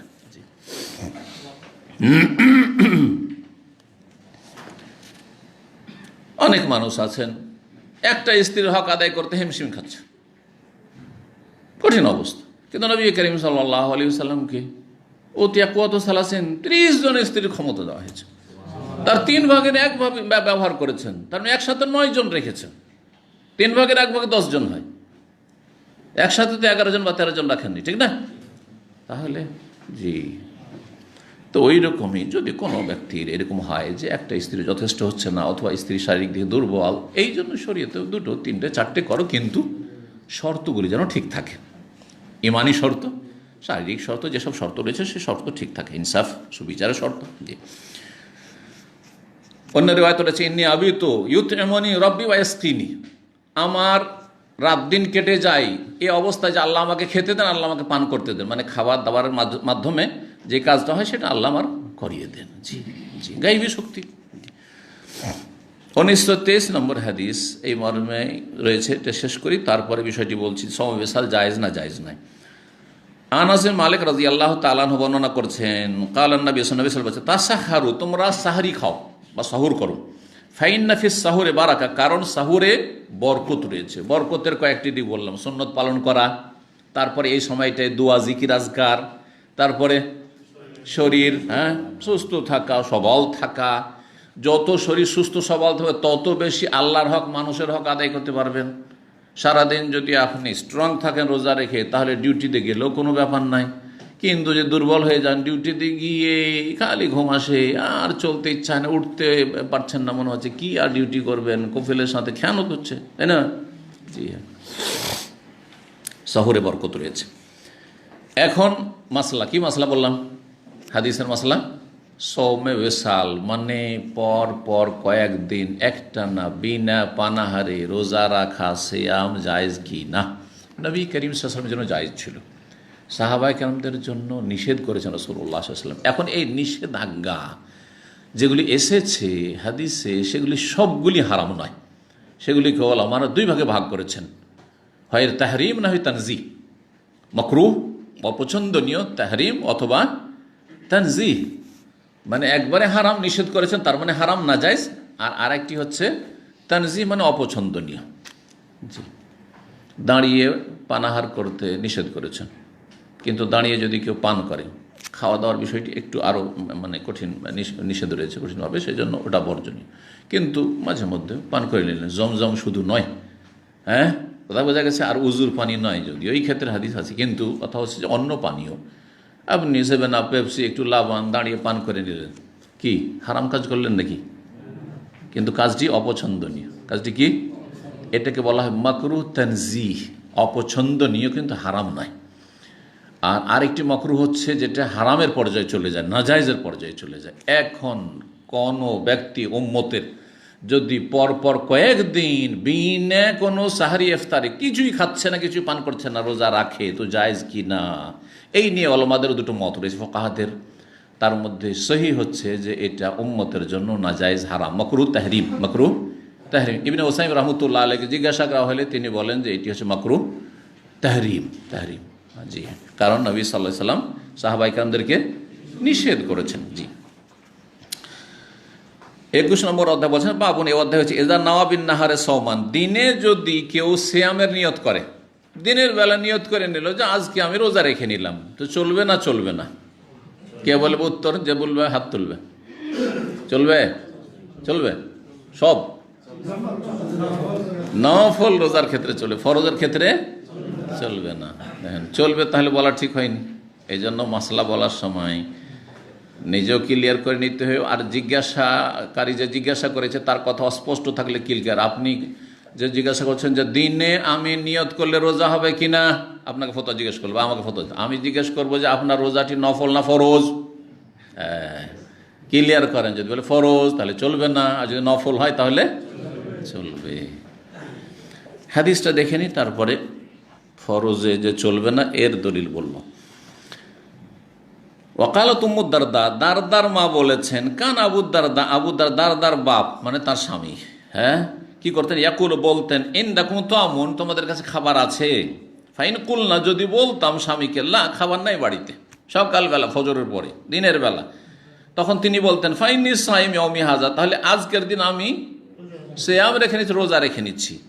ফালাহু আবু তালহা আনসারী এরকমটা করেছেন, আবু হুরায়রা এমন করেছেন, ইবনে আব্বাস রাদিয়াল্লাহু তাআলা আনহু তিনিও করেছেন, হুযায়ফা রাদিয়াল্লাহু আনহু আজমাইন তিনিও করেছেন, অনেক সাহাবা কেরাম এই আমলটি করেছেন। তার আগে নবী সাল্লাল্লাহু আলাইহি ওয়াসাল্লাম করেছেন, হাদিসে রয়েছে। নবী করিম সাল্লাল্লাহু আলাইহি ওয়াসাল্লাম সকালবেলা আর বিকালবেলা দুটো চক্কর দিতেন এই 9 বিবির বাড়িতে বাড়িতে। আর যখন রাত হইতো তখন যেই বিবির, যেই স্ত্রীর পালা হইতো তার বাড়িতে চলে যেতেন। আর রাত্রিবেলা কারো বাসায় ঢুকতেন না, অন্য কোনো বাসায় বাড়িতে কক্ষে ঢুকতেন না। জি, যাদের একাধিক স্ত্রী আছে তারা দিনের বেলা অন্য স্ত্রীর কাছে যেতে পারে। এমন নয় যে দিন রাত 24 ঘন্টা তুমি আজকে আমার পালা আমার ঘরে থাকবে, তুমি ওই সতীনের বাড়ি যাবে না, এটা চলবে না। দিনের বেলা ফ্রি, যেমন বাইরে কাজ কামে যেতে পারে, তেমনই আর এক স্ত্রী আছে তার খোঁজ খবর নিতে যেতে পারে। 2 বার যেতেন, সকালবেলা একটু খোঁজ খবর নিয়ে নিতেন, সকালবেলা কি খবরটা একটু গেলেন, একটু কাছাকাছি হইলেন। সহবাস ছাড়া অন্য কাছাকাছি হইতে পারে, জি, আলিঙ্গন করতে পারে, জি, তাও জায়েজ, এটা মশলা জেনে নেন। সন্ধ্যাবেলা আবার আসর পরে একটা চক্কর দিতেন, খোঁজ খবর নিয়ে নিন, সন্ধ্যাবেলার খবরটা হয়ে গেল যে কে কেমন আছে, কি অবস্থা। আর তারপরে তখন কারো বাড়িতে কিছু থাকলে তারাও কিছু পরিবেশন করতো, কিছু থাকলে ওর মধ্যে মধু খাওয়ার ঘটনা রয়েছে যে আসর পরে নবী সাল্লাল্লাহু আলাইহি ওয়াসাল্লাম যেতেন তো কোনো বিবি মধু খাওয়াইতেন, জি। তো এই ঘটনা যেটা সূরা তাহরিমে তাফসীরে রয়েছে। তারপরে তখন মাগরিব এশা পড়ে যার পাল্লা তার ঘরে চলে যেতেন সাল্লাল্লাহু আলাইহি ওয়াসাল্লাম। নবী সাল্লাল্লাহু সকালবেলা যখন যেতেন জিজ্ঞেস করতেন যে হাল ইনদাকুম মিন তাআম, তোমাদের বাড়িতে কিছু খাবার দাবার আছে? 9 জন স্ত্রী সবাই মাঝে মাঝে কিছুই নেই আজকে। কারো বাড়িতে যখন কিছু নেই তো আর খেতে পাবোই নাই তো সারাদিন, তো এমনি এমনি না খেয়ে না থেকে এবাদতের নিয়তে না খেয়ে থাকলাম। তখন তিনি বলতেন এজান আনা সাইম, তাহলে আজকে আমি সাইম, রোজা রেখে নিচ্ছি। জি, সাল্লাল্লাহু আলাইহি ওয়াসাল্লাম। তবু কত কত সুখের জিন্দগি ছিল, কত মানসিক শান্তি ছিল, ছিল না? ছিল না? কিন্তু এত খেয়ে না মানসিক শান্তি, না শারীরিক শান্তি, না পারিবারিক শান্তি, জি, পাপের কারণে আর নেক জীবন না থাকার কারণে। যার যত বেশি পাপ রয়েছে তত বেশি তার অশান্তি রয়েছে। আল্লাহ যেন আমাদের হেফাজত করেন। জি, এই হয়ে গেল হাদিস। 1924 নম্বর হাদিস সালমা ইবনে আকওয়া রাদিয়াল্লাহু তাআলা আনহু বর্ণনা করেছেন। সালমা ইবনে আকওয়া সম্পর্কে একটি জিনিস জেনে রাখা ভালো, ইনি এমন এক সাহাবী যিনি দৌড়ে, রেসে এত পারদর্শী ছিলেন, এত পারদর্শী যে তার জীবনীতে আছে তিনি ঘোড়াকে হারিয়ে দিতেন, ঘোড়ার সাথে দৌড়ে হারিয়ে দিতেন, এত দৌড়তে পারতেন। সুবহানাল্লাহ। জি, ঘোড়দৌড় দেখেছেন কত স্পিডে দৌড়তে পারে? জি, তার চাইতে বেশি। আন্নান নবী সাল্লাল্লাহু আলাইহি ওয়াসাল্লাম রাজুলান, নবী সাল্লাল্লাহু আলাইহি ওয়াসাল্লাম জনৈক ব্যক্তিকে পাঠালেন, ইউনাদি ফিন্নাস, জনগণের মাঝে ঘোষণা করার জন্য, ইয়াউমা আশুরা, আশুরার দিনে। তাহলে দিনটা ছিল কিসের? আশুরা, মুহররমের 10 তারিখ। কি বলে? তার মানে রাতে জানানো হয়নি যে রোজা রাখবে, সকালবেলা, তখন হয়তো ওহী এসছে, জি, সেই দিন প্রথমবারে। ইন্না মান আকালা, যে খেয়ে নেছে, ফালিয়তিম্মা, সে বাকি সময়টা যেন পুরা করে, আর খেয়েও না সারাদিন। কারণ প্রথম দিকে রমজানের সিয়াম ফরজ হওয়ার আগে আশুরার সিয়াম, রোজা ফরজ ছিল। সুতরাং এই যেই সিয়াম, রোজা ফরজ, এই দিনের সম্মানে আর বাকি দিনটা পানাহার করবে না। এখান থেকে আর একটি মশলা জেনে নেন, কিন্তু আপনারা সফরে অনেক সময় রোজা ছাড়েন, আর না ছেড়ে থাকলেও ছাড়বেন, কখনো ছাড়তে হইতে পারে, তাই না? আপনি সফরে ছিলেন আর সফর থেকে এসে সকাল 8টা-9টায় পৌঁছিলেন। এখন আপনি বাড়িতে মুকিম কিনা, কিন্তু আপনার জন্য রোজা রাখা তো ফরজ হয়নি, কারণ সাহরির সময় ফজর পরেও কোথায়, বা ফজর পর্যন্ত কোথায় ছিলেন? সফরে ছিলেন আপনি। যখন বাড়িতে এসছেন, আসার পরে খাওয়া জায়েজ না খাবেন না, এই ক্ষেত্রে ইখতিলাফ রয়েছে, দুটো মত রয়েছে, কিন্তু অধিক সতর্কতা হচ্ছে যে সেই দিনটির সম্মানে কি করবেন? রমজানের হুরমত, রমজানের ক্ষেত্রে কি করবেন না? পানাহার করবেন না। তো খেতে হয়তো রাস্তা দিয়ে খেয়ে চলে এসেন, আর খাবো না গিয়ে। সকাল 8টাতে আপনি পৌঁছেছেন মক্কা মদিনা সফর করে, বা কোনো জায়গায় সফর করে, বা বিদেশ থেকে আসছেন, বা দেশ থেকে আসছেন, তো আর বাকি দিনটা খেয়েন না। নবী সাল্লাল্লাহু আলাইহি ওয়াসাল্লামের এই হাদিস এটাই প্রমাণ করে। আরেক দল বলছেন যে যেখানে রোজা হইলই না, তাহলে আর না খেয়ে থাকার কোন যুক্তিকতা আছে? এটাও তাদের মত। কিন্তু যেমনটা বললাম যে আল আহওয়াত, সতর্কতা হচ্ছে যে আপনি রমজান মাসের সম্মানার্থে আর দিনে পানাহার করবেন না। জি, মানাকালা, যদি কেউ খেয়ে নে ফালিয়তিম্মা, তাহলে বাকি দিনটা যেন পুরা করে। আউফালিয়াসুম, সে যেন রোজা রাখে। অমাল্লাম ইয়াকুল, আর যে খায়নি ফালা ইয়াকুল, যে খায়নি সে এখনো যেন আর না খায়, রোজা কি করে? রেখে নেই। আবার এটির অর্থ এটাও হইতে পারে যে মান আকালা সাহুর, যে সাহারি খেয়েছো ফালিয়তিম্মা, অত খবর পৌঁছেছে, তাহলে তুমি রোজা পুরা করো। আউফালিয়াসুম, রোজা রাখো। আর যে খাওনি, মানে নিয়তি করেনি, হয়তো জানা ছিল না, নিয়ত করেনি, প্রথমবারে আশুরা রোজা ফরজ হয়েছে, তাহলে আর খেয়েও না, রোজা কি করো? পুরা করে নাও। তাহলে বোঝা গেল এই হাদিসের আলোকে যে দিনে নিয়ত করে কি করা যাবে? রোজা, সুন্নত নফল রোজা, সোমবার, বৃহস্পতিবার, আইয়ামে বীজ, আশুরা রোজা, আরাফা রোজা, এইসব রোজাগুলি রাখা যাবে। কতক্ষণ পর্যন্ত নিয়ত করা যাবে? যতক্ষণ পর্যন্ত খাননি। এখন আসর পর্যন্ত কিছু খাননি, পানাহার করেননি, তো আসরের সময় নিয়ত করা যাবে? কেমন লাগছে? সারাদিন কোনো নিয়ত নাই রোজার, আর আসরের সময় নিয়ত করছেন। এই জন্য ওলামারা বলেছেন যে সেটা দুপুরের আগে হওয়া উচিত, হওয়া উচিত, সকালবেলাতেই হওয়া উচিত। জি, সাধারণত মানুষ সকালবেলা কিছু খায়, তো ওই সময় আপনি ডিসাইড করেন যে আজকে রোজা রাখবেন না আপনি খাবেন। জি। ফরজ রোজা হইলে রাত থেকেই নিয়ত থাকতে হবে, ফজর হওয়ার পরে নিয়ত করলে রোজা হবে না। রমজান মাসের রোজার ক্ষেত্রে বা ফরজ রোজার ক্ষেত্রে, রমজান মাসের কাজাই হচ্ছে ফরজ, রমজান মাসের কাজা ধরেন এই সময় করছেন, আর সকালবেলা 8টার সময় বলছেন আজকে নিয়ত করেনি ফরজ রোজার, চলবে না। দলিল নাসাইতে হাদিস রয়েছে, যে হাদিস রয়েছে মাল্লাম ইউবাইয়াতি সিয়ামা কাবলা আল ফজরে ফালা সিয়াম, যেই ব্যক্তি রাতেই ফজরের আগে রোজার সিয়ামের নিয়ত না করবে, ফালা সিয়াম, তার সিয়াম হবে না। আবু দাউদ, তিরমিজি, নাসাইতে রয়েছে মাল্লাম ইউজমে সিয়াম, দুটো শব্দ দিয়ে এসছে, মাল্লাম ইউজমে, মাল্লাম ইউবাইয়াত। যেই ব্যক্তি সংকল্প করলো না, মাল্লাম ইউজমে সিয়াম কাবলা আল ফজর, ফজর আগে যেই ব্যক্তি সংকল্প নিয়ত করলো না, নিয়ত এখানে অন্তরে নিয়ত করলো না, তার সিয়াম হবে না, মানে ফরজ সিয়াম হবে না। পহিলা রমজান হয়েছে, চাঁদ দেখার খবর পাননি, এটা কখন প্রযোজ্য মাসলা জানে? কারণ রমজান আসছে, পহিলা রমজানের চাঁদের খবর পাননি, আসল হচ্ছে যে কালকে কি, আজকে ছিল 29 শাবান, কালকে 30 শাবান, এইটাই জেনে শুয়ে গেছেন। আর অন্যদের কাছে খবর হয়েছে তারা হয়তো রোজা রেখে নিয়েছে, আর আপনি রাখেননি। ফজর হওয়ার পর জানতে পারছেন ফজরে মসজিদে গিয়ে যে সবাই আজকে রোজা রেখেছে, রমজান মাসের খবর পাওয়া গেছে, রাতে 11টা 12টাতে চাঁদের খবর এসেছে। এটা হয় কিন্তু ইন্ডিয়া বাংলাদেশে হয় না? সৌদি আরবে আলহামদুলিল্লাহ হয় না, সৌদি আরবে হয় না। একবার আমরা মদিনায় ছাত্র ছিলাম, রাত 10টার সময় হারাম থেকে চলে যাচ্ছি, তারাবি পড়ে 10টা না 11টা হয়ে গেছে মনে হয়, আর তারপরে তখন খবর আসছে যে না, ওই তারাবি না, কালকে ঈদ হবে। এই একবার শুধু রাত 10টা 11টায় খবর পেয়েছিলাম, বাকি এখানে তাড়াতাড়ি সাধারণত খবরটা হয়ে যায়। হতে পারে খবরে তদন্ত করতে যে খবরটা আসলে বিশ্বসূত্রে কিনা বিলম্ব হয়েছে, সেই বছরটা এমনটা হয়েছিল। কিন্তু আমাদের দেশে তো অনেক সময় খবরই পাওয়া যায় না, পরের দিন জানতে পারা যায় যে কেউ রোজা আছে আর কেউ রোজা নেয়। রোজা নেয় কেন? বলছে যে আরে তোমরা জানো না, খবর এসছে না, পরে খবর এসছে, ও ঘুমিয়ে গেছিল। এখন দিনের বেলা যদি নিয়ত করে তো হবে? হবে না, দিনের বেলা নিয়ত। কিন্তু দ্বিতীয় রমজান, তৃতীয় রমজান জানাই আছে যে আমাকে গোটা রমজান 29 দিন বা 30 দিন কি করতে হবে?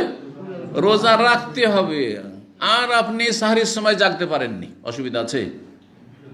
এসা পড়ে ঘুমিয়ে গেছেন, তারাই পড়ে ঘুমিয়ে গেছেন, আর ফজর হওয়ার পরে জাগছেন, আর ফজর আজানের পরে জাগছেন, তারও নিয়ত করা লাগবে। প্রতিদিন নিয়তের নবায়ন আবশ্যক না, প্রতিদিন অন্তরের নিয়তের নবায়ন এটা করলে ভালো।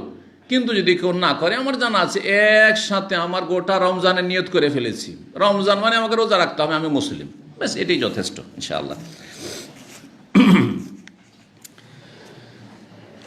22 নম্বর অধ্যায়, বাবু সায়েমে ইউসবিহু জুনুবান। এই অধ্যায় হচ্ছে রোজাদারের যদি নাপাক অবস্থায় ভোর হয়ে যায়, ফজর হয়ে গেছে, রোজাদার রোজা রাখবে বা রমজান মাস, আর ফজরের আজান হয়ে গেছে, আর এখনো নাপাক হয়ে আছে, তো রোজা হবে না? হবে না?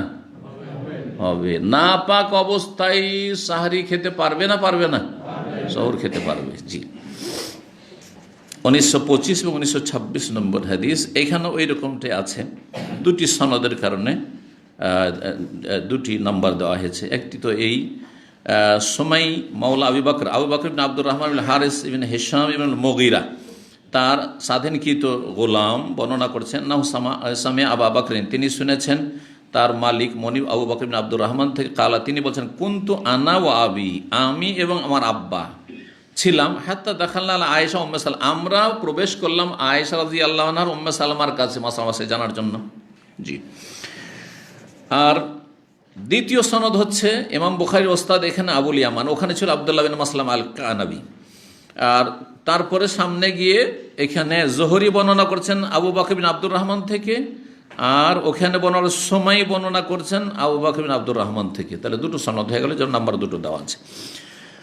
তার পিতা আবু বকরের পিতা আব্দুর রহমান বিন হারিস সাহাবী, তিনি আখবারা মারওয়ানকে জানালেন আন্না আয়েশাতা, নাই তাবেই ছিলেন ইনি আবু বকর, জি সুলাইমান আবু বকর সুলাইমান খারেজা, তিনি প্রখ্যাত তাবেই। বর্ণনা করছেন কি যে আব্দুর রহমান আখবারা মারওয়ানকে জানিয়েছেন আন্না আয়েশা উম্মে সালমা আখবারা তাহু, মা আয়েশা রাদিয়াল্লাহু আনহা আর উম্মে সালমা রাদিয়াল্লাহু আনহা দুইজনে জানিয়েছেন যে আন্না রাসূলুল্লাহ সাল্লাল্লাহু আলাইহি ওয়াসাল্লাম কানা ইউদরিকুল ফজর ওয়া হুয়া জুনুবুন মিন আহলিহি, রাসূলুল্লাহ সাল্লাল্লাহু আলাইহি ওয়াসাল্লামের ফজর হয়ে যেত কি অবস্থায়, যখন তিনি নিজের পরিবারের সাথে সহবাসের মাধ্যমে জুনবি থাকতেন। জুনবি তাহলে দুই রকম হয়, এক হচ্ছে স্বপ্নদোষ হওয়া জুনবি নাপাক, আর আরেকটি হচ্ছে সহবাসের মাধ্যমে। এই জন্য এখানে ক্লিয়ার করে দিলেন যে সেই জুনবিটা জানাবাতটা যেটা নাপাকি ছিল, গোসল ফরজ থাকা ছিল। জুনবি মানে কি, জনব মানে কি, গোসল ফরজ থাকা, ফরজ গোসল, সেটা দুটো ওর মধ্যে একটা কারণ হইতে পারে, একটা হচ্ছে সহবাস আর একটি হচ্ছে স্বপ্নদোষ।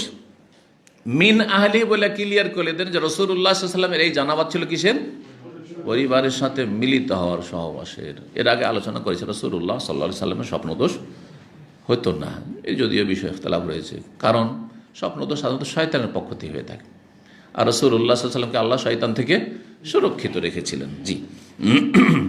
সুম্মা ইয়াগতাসিল, তারপর ফজর হওয়ার পরে গোসল করতেন, ওয়ায়াসুম, আর তারপর সিয়াম করতেন, কারণ সিয়ামের নিয়ত তাহলে নাপাক অবস্থায় বা গোসল ফরজ থাকা অবস্থায় করা যাবে। রাসূলুল্লাহ সাল্লাল্লাহু আলাইহি ওয়াসাল্লাম করেছেন। ওয়াকাল মারওয়ান মদিনার খলিফা ছিলেন, গভর্নর ছিলেন।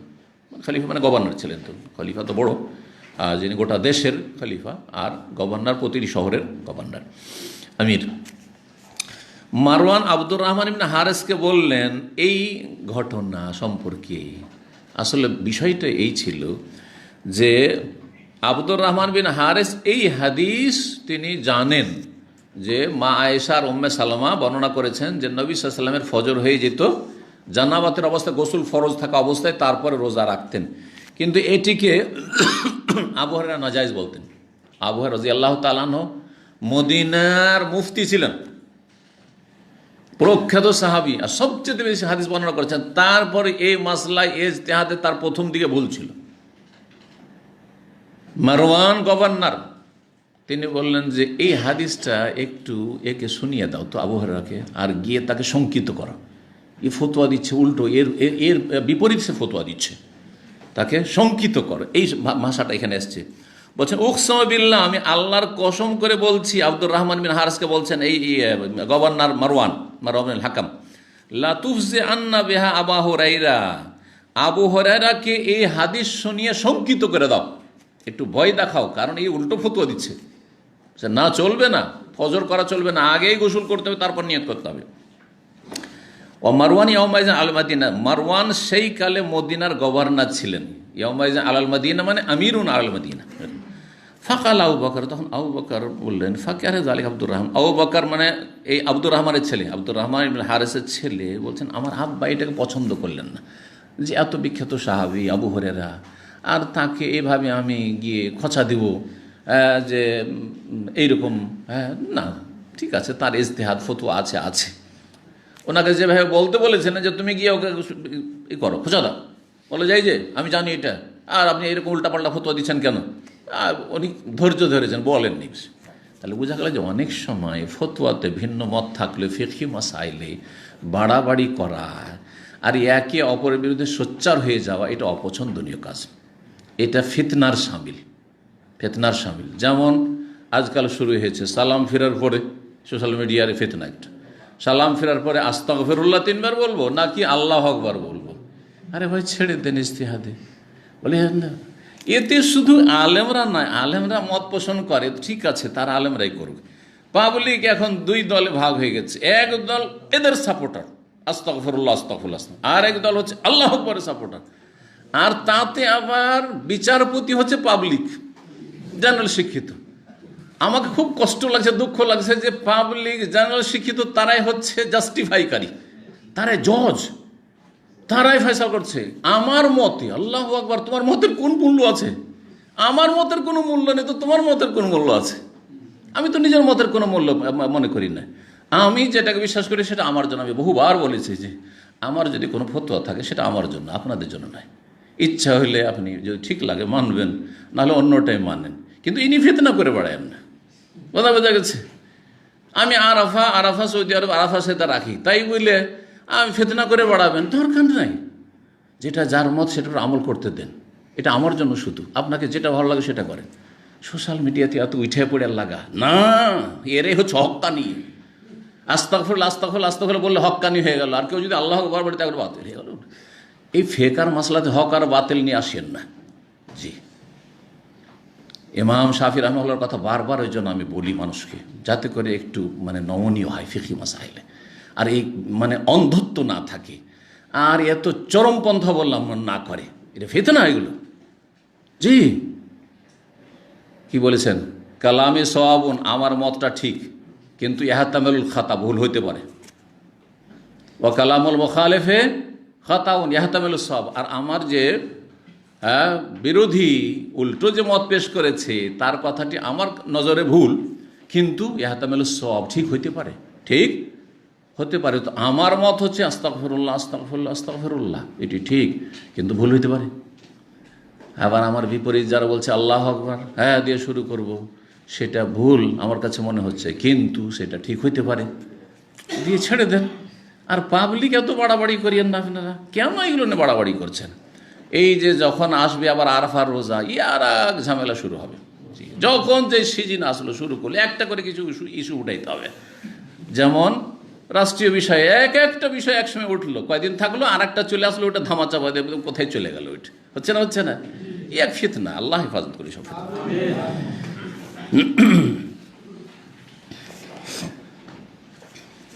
কি বলছিলাম? মারওয়ান বলছেন যে ওকে গিয়ে ভালো করে বলো, কারণ উল্টো ফতোয়া দিচ্ছে, অথচ নবী সাল্লাল্লাহু আলাইহি সাল্লাম ফজর পরে নিয়ত করেছেন। জি না, ফজর পরে গোসল করেছেন, ফজর পরে গোসল করেছেন। জি, গোসলের মশলা এটা আমার আব্বা করলেন না, ফাকার হাজাল আব্দুর রহমান পছন্দ করলেন না, ঝামেলা করতে যাবেন, কেন আবু হুরায়রা বলতে যাবো, উনি প্রবীণ মানুষ। সুম্মা কুদ্দির আলানা আন্নাস তামিয়া বিজিল হুলাইফা, তারপরে ভাগ্যচক্রে আমরা জুল হুলাইফাতে একত্রিত হইলাম আবু হুরায়রার সাথে। দেখা হয়ে গেল জুল হুলাইফা। জুল হুলাইফা কোন জায়গায়? মদিনার মিকাত, যেটা না আবিয়ারে আলী আজকাল বলা হচ্ছে, নতুন নাম। ওয়াকানাত লি আবু হুরায়রা হোনালেক আরজন, সেই জায়গায় আবু হুরায়রার জমি জায়গা ছিল, তো উনি ওখানে জমি জায়গাতে ছিলেন। ফাকাল আব্দুর রহমান, তখন আব্দুর রহমান এই সুযোগ পেয়ে, এখন বলি পার্সোনাল আছি, তাহলে বোঝা গেল যে ফেতনা না ছড়িয়ে একাকি আছি, আমরা বিষয়টা মাসলাটা আলোচনা করি, অসুবিধা নেই আলোচনা। আপনি যে এরকম বলেছেন, আমার মনে হয় এটা হইলে ঠিক হয়, কোনো দোষের কথা নেই। কিন্তু সোশ্যাল মিডিয়া এমন ফেতনা ছড়িয়ে দিলেন, 2 দলে একেবারে রেশারেশি, মন কষাকষি। আব্দুর রহমান তখন বলেন আবু হুরায়রাকে, ইন্নী যাকিরুন লাকা আমরান, আপনার সামনে একটি বিষয় আলোচনা করতে চাইছি। দেখেন আদব, আপনার সামনে একটি বিষয় আলোচনা করতে চাই। ওয়ালাউলা মারওয়ান আকসামা আলাইয়া ফিহে, যদি মারওয়ান এই গভর্নর আমাকে কসম না দিতেন, লাম আযকুরহু লাক, তাহলে আপনার সামনে আমি আলোচনা করতাম না। কিন্তু উনি কসম দিয়েছেন, অবশ্যই তুমি আবু হুরায়রাকে বলো, আবু হুরায়রা ফতোয়া থেকে ফিরে আসুক, জি রুজু করুক। ফাযাকারা কাওলা আয়েশা উম্মে সালমা, তারপরে আয়েশা রাদিয়াল্লাহু আনহার উম্মে সালমার যে উক্তিটি সেটা বর্ণনা করলেন। কি? যে নবী সাল্লাল্লাহু আলাইহি সাল্লাম গোসল ফরজ থাকা অবস্থায় ফজর করে দিতেন আর রোজা রাখতেন, তারপরে নাপাক অবস্থায় তাহলে কি করা যাবে? নিয়ত করা যাবে রোজার সিয়ামিন। ফাকাল, বললেন কাযালিকা হাদাসানি, আরে এইরকমই কিন্তু হাদিস আমাকে ফজল ইবনে আব্বাসও শুনিয়েছে। ওয়া হুয়া আলাম, সেও এই বিষয়টি বেশি জানে, স্বীকার করতে অসুবিধা নেই। যখন জেনে নিলাম হক, তারা কিন্তু কি ছিলেন না, হ্যাঁ, হঠকারিতা দেখাতেন না। এইটা মনে করতেন না যে আমি তো ছোট হয়ে যাব। যেমন আজকালকার অধিকাংশ আলেমদের অবস্থা, এতদিনে ফতোয়া দিয়ে এলাম, যদি রুজু করে প্রত্যাবর্তন করি তাহলে তো আমার তো মানহানি হয়ে গেল, আমি ছোট হয়ে গেলাম। হাওয়া, কুপ্রবৃত্তির অনুসরণ, জাহান্নামের রাস্তা। কোনো ছোট হওয়ার নাই, এতদিন ভুলেছিলাম, আমি ঠিক করে নিলাম, কোনো অসুবিধা নেই। আমি কেরামগণ ফিরে এসছেন বহু মাসাইল থেকে। তো বললেন যে হ্যাঁ, ফাজল বিন আব্বাসও কিন্তু তোমার এই কথায় বর্ণনা করেছেন। তাহলে তো কথা ঠিকই হলো।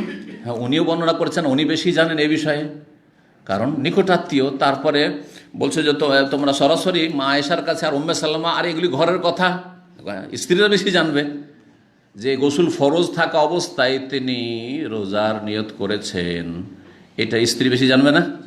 তাহলে যারা যেই মাসলা বেশি জানার সম্ভব, তাদের থেকে সেই মাসলা নিতে হবে, বেশি গ্রহণযোগ্য। বাইরের ঘটনা হয় তাহলে বাড়ির লোক যদি বর্ণনা করে বলবেন না, বাড়ির লোক জানে না বাইরের ঘটনা, ও যারা বাইরে দেখেছে সেটি। কিন্তু যেটা যদি পারিবারিক বিষয় হয়, তাহলে পারিবারিক বিষয় সম্পর্কে স্ত্রী ছেলে মেয়ে বেশি জানে, স্ত্রী ছেলে মেয়ে বেশি জানে। জি, এই বিষয়গুলি হাদিসের ক্ষেত্রে মনে রাখতে হবে, মাসলা মাসালের ক্ষেত্রে। তারপরে বলছেন যে কাল হাম্মা বর্ণনা করছেন আর ইবনে আবদুল্লাহ বিন ওমর, আবদুল্লাহ বিন ওমরের ছেলে, আবু হুরায়রা থেকে, কানান নবী আমর বিল ফিতরে, নবী সাল্লাল্লাহু আলাইহি ওয়াসাল্লাম প্রথম দিকে রোজা ছেড়ে দিতে বলতেন। যখন ফজর হয়ে গেছে আর তোমার গোসল ফরজ হয়ে আছে, তখন কি করে দাও, ইফতার করে দাও, মানে রোজা ছেড়ে দাও, পরে কাজা করিও। কারণ রোজার নিয়ত তোমার পাক অবস্থায় করনি, না পাক অবস্থায় ফজর হয়ে গেছে। তবে ওয়াল আউয়ালু আসনাদ, প্রথম উক্তিটি, মতটি এটি বেশি শক্তিশালী, বেশি বলিষ্ঠ। অর্থাৎ আবু হুরায়রা রাদিয়াল্লাহু তাআলা আনহু এই কথার ভিত্তিতে আগে ফতোয়া দিতেন যে নাপাক অবস্থা যদি ভোর হয়ে যায় তাহলে রোজা রাখা চলবে না। কিন্তু যখন তাকে বলা হলো এই আব্দুর রহমানের পক্ষ থেকে মা আয়েশা আর উম্মে সালমার কথা, তারপরে ফাজল বিন আব্বাসের কাছেও শুনলেন, তখন তিনি নিজের বিগত মত থেকে ফিরে আসলেন, প্রত্যাবর্তন করলেন।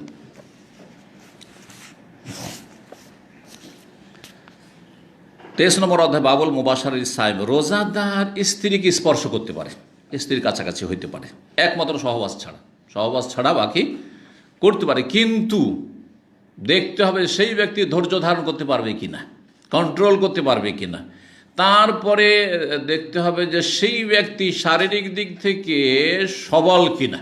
এমন না হয় যে আলিঙ্গন করতে গিয়ে আর স্ত্রীর কাছাকাছি হইতে গিয়ে, স্ত্রীর গায়ে হাত দিতে গিয়ে বীর্যপাত হয়ে যায়, তাহলে গুনাহগার হবে, রোজা নষ্ট হয়ে যাবে। কারণ স্বেচ্ছায় সে তাহলে রোজা নষ্ট করলো, এটা স্বপ্নদোষের মতো নয় যেমন ইচ্ছাকৃত সেটা হয়েছে।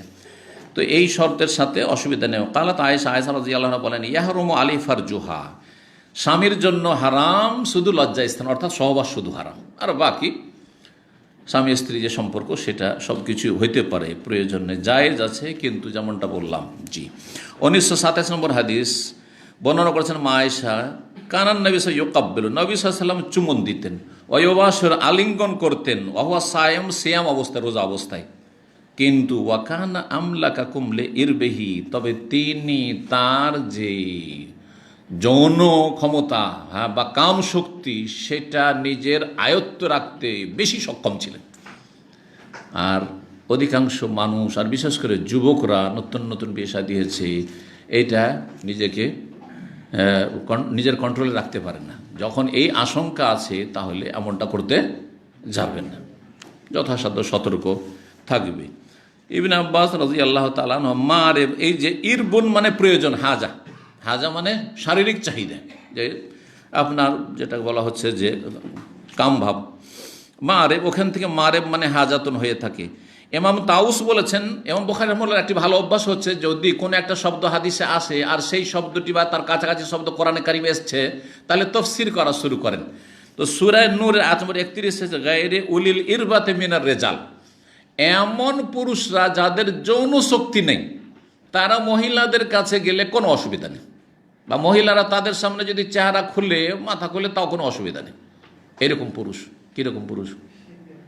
যাদের শারীরিক কোনো চাহিদা নেই, 80-90 বছর বয়স হয়ে গেছে, আর এমন হয়ে গেছে বুড়িয়ে যে ওদের শারীরিক চাহিদা মোটেই নেই। কিন্তু সব 80-90 ওলা নয়, অনেকে আছে 80 বছর বয়সে বিয়ে করে বাচ্চা করে দিয়ে বসে থাকছে, তাহলে ওই রকম লোক না, ঠিক আছে? হ্যাঁ, ওইটা একটা, তার শারীরিক চাহিদা মোটেই নেই। আচ্ছা, আর আরেকটা তফসির হচ্ছে এমন যে যাদের পুরুষত্বই নেই, জানা হয়ে গেছে তার কোনো পুরুষত্ব নেই, একদম কিছু নেই, তাহলে তাদের সামনে চেহারা খোলা মাথা খোলা প্রয়োজনে করতে পারবে। এই কথাই আল্লাহ বলেছেন। এই বিষয়ে গায়রে উলিল ইলবাহ, এই আহমাক মানে সে নির্বোধ। নির্বোধ মানে কি? স্বামী স্ত্রীর সম্পর্কে কোনো বোধ শক্তি নেই। এইরকম 5-7 বছরের ছেলে, 5-7 বছর 8 বছরের ছেলে, 10 বছরের নিচে স্বামী স্ত্রী যে একটা সম্পর্ক, সে সম্পর্কে জানে না। কিন্তু 10 বছর পরে অনেক ছেলে ইঁচুড়ে পাকা আছে। ইঁচুড়ে পাকা বুঝেন তো?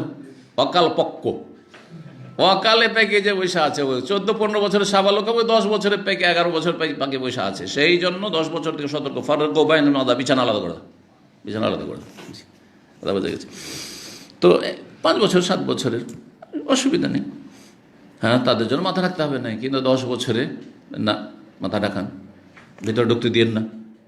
অনেক সময় যে ফ্যামিলি গ্যাদারিংগুলি হয় না, তো 10 বছর 12 বছরের ছেলে ভিতরে চলে যাচ্ছে, এগুলো ঠিক নয়। ঠিক আছে, যদিও সাবালক হয়নি, কিন্তু বুঝতে শিখে নিয়েছে কে সুন্দরী, কার শরীর কীরকম বুঝতে শিখে নিয়েছে। সুতরাং না, ভিতরে যাবে না, ভিতরে যাবে না। জি,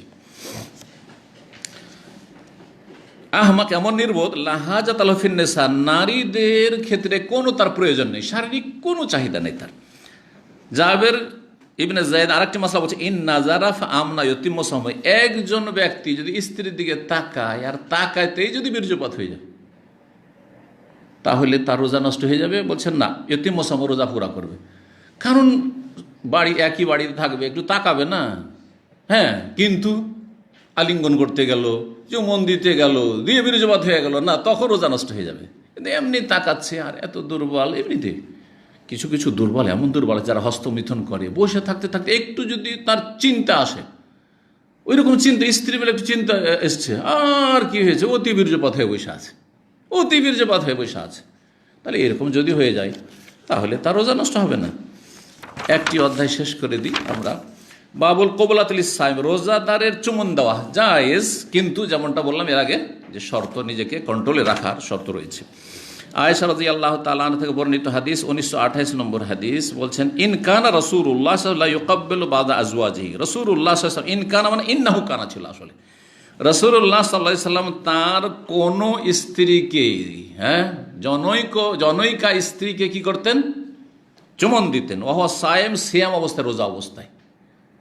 নিজের নাম বলতে লজ্জা পাচ্ছেন, সেই জন্য কি বলছেন?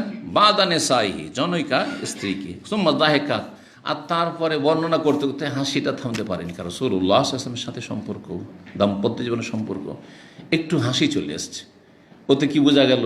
যে ঘটনা তারই ছিল, ঘটনা না সত্য না, ঘটনা তার সাথে ছিল। জি, যদিও নাম বলেননি। 1929 নম্বর হাদিস, আর এটা দিয়ে শেষ করছি।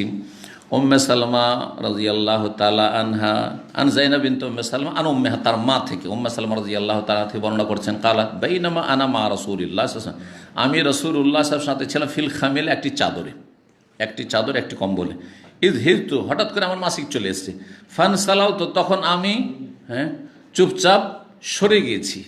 এনসেলাল মানে হচ্ছে চুপ করে সরে যাওয়া, চুপি সরে। ফাখাল তো সিয়াবাহে, তারপর আমার মাসিকের কাপড়টা নিয়ে আমি টান দিয়েছি। ফাকালা, মালাকে, কি হয়েছে তোমার? আন্নাফ নফেস্তে, তোমার কি মাসিক চলে এসছে? নেফাস মাসিককেও বলা, হাইজকেও বলা হয়ে থাকে আরবিতে। কুলতো নাম, তখন আমি বললাম হ্যাঁ, সেই জন্য আমি আপনার থেকে সরে গেলাম। ফাদাখাল তো, নবী সাল্লাল্লাহু আলাইহি ওয়াসাল্লাম বললেন, না না না, তুমি শুয়ে যাও। ফাদাখাল তো মাহফিল খামের, তারপর নবী সাল্লাল্লাহু আলাইহি ওয়াসাল্লামের সাথে তার চাদরে বা তার কম্বলে আমি ঢুকে পড়লাম, কারণ নবী সাল্লাল্লাহু আলাইহি ওয়াসাল্লাম বললেন যে অসুবিধা নেই।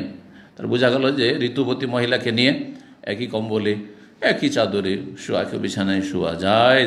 ওয়াকানাত হিয়া ওয়া রাসূলুল্লাহ ইয়াগতাসিলু মিন ইনাইন ওয়াহিদ, আরেকটি মাসলা, রাসূলুল্লাহ সাল্লাল্লাহু আলাইহি ওয়াসাল্লাম এবং তিনি একই পাত্রে একসাথে গোসল করতেন, একবার উনি নিতেন, একবার নবী সাল্লাল্লাহু আলাইহি ওয়াসাল্লাম নিতেন।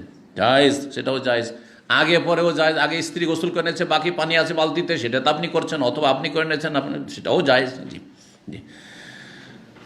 ওয়াকানা ইউকাব্বিলুহা, এই মাসলার সাথে সম্পর্ক রয়েছে হাদিসের বা অধ্যায়ের, যে নবী সাল্লাল্লাহু আলাইহি ওয়াসাল্লাম তাকে চুমন দিতেন, কাকে? উম্মে সালমা রাদিয়াল্লাহু তাআলা আনহা, উম্মুল মুমিনিনকে। ওয়া হুয়া সায়েম, সিয়াম অবস্থায়। তাহলে বোঝা গেল যে সিয়াম অবস্থায় চুমন দেওয়া জায়েজ, কিন্তু শর্ত কি বললাম, মনে রাখবেন, বলবেন না, সেটা হচ্ছে যে যাতে করে এগিয়ে না যান, আর রোজা অবস্থায় সহবাস না হয়ে যায়, অথবা বীর্যপাত না হয়ে যায়, নিজেকে কন্ট্রোল রাখার মতো ক্ষমতা থাকে। আল্লাহ রাব্বুল আলামিন যেন আমাদেরকে উপকারী জ্ঞান দান করেন, গুনাহ খাতা মাফ করেন, ওয়াজাজাকুমুল্লাহ খাইরান ওয়া সাল্লাল্লাহু সাল্লাম আলা নবিয়িনা মুহাম্মদ ওয়া আলা আলিহি ওয়া সাহবিহি আজমাইন।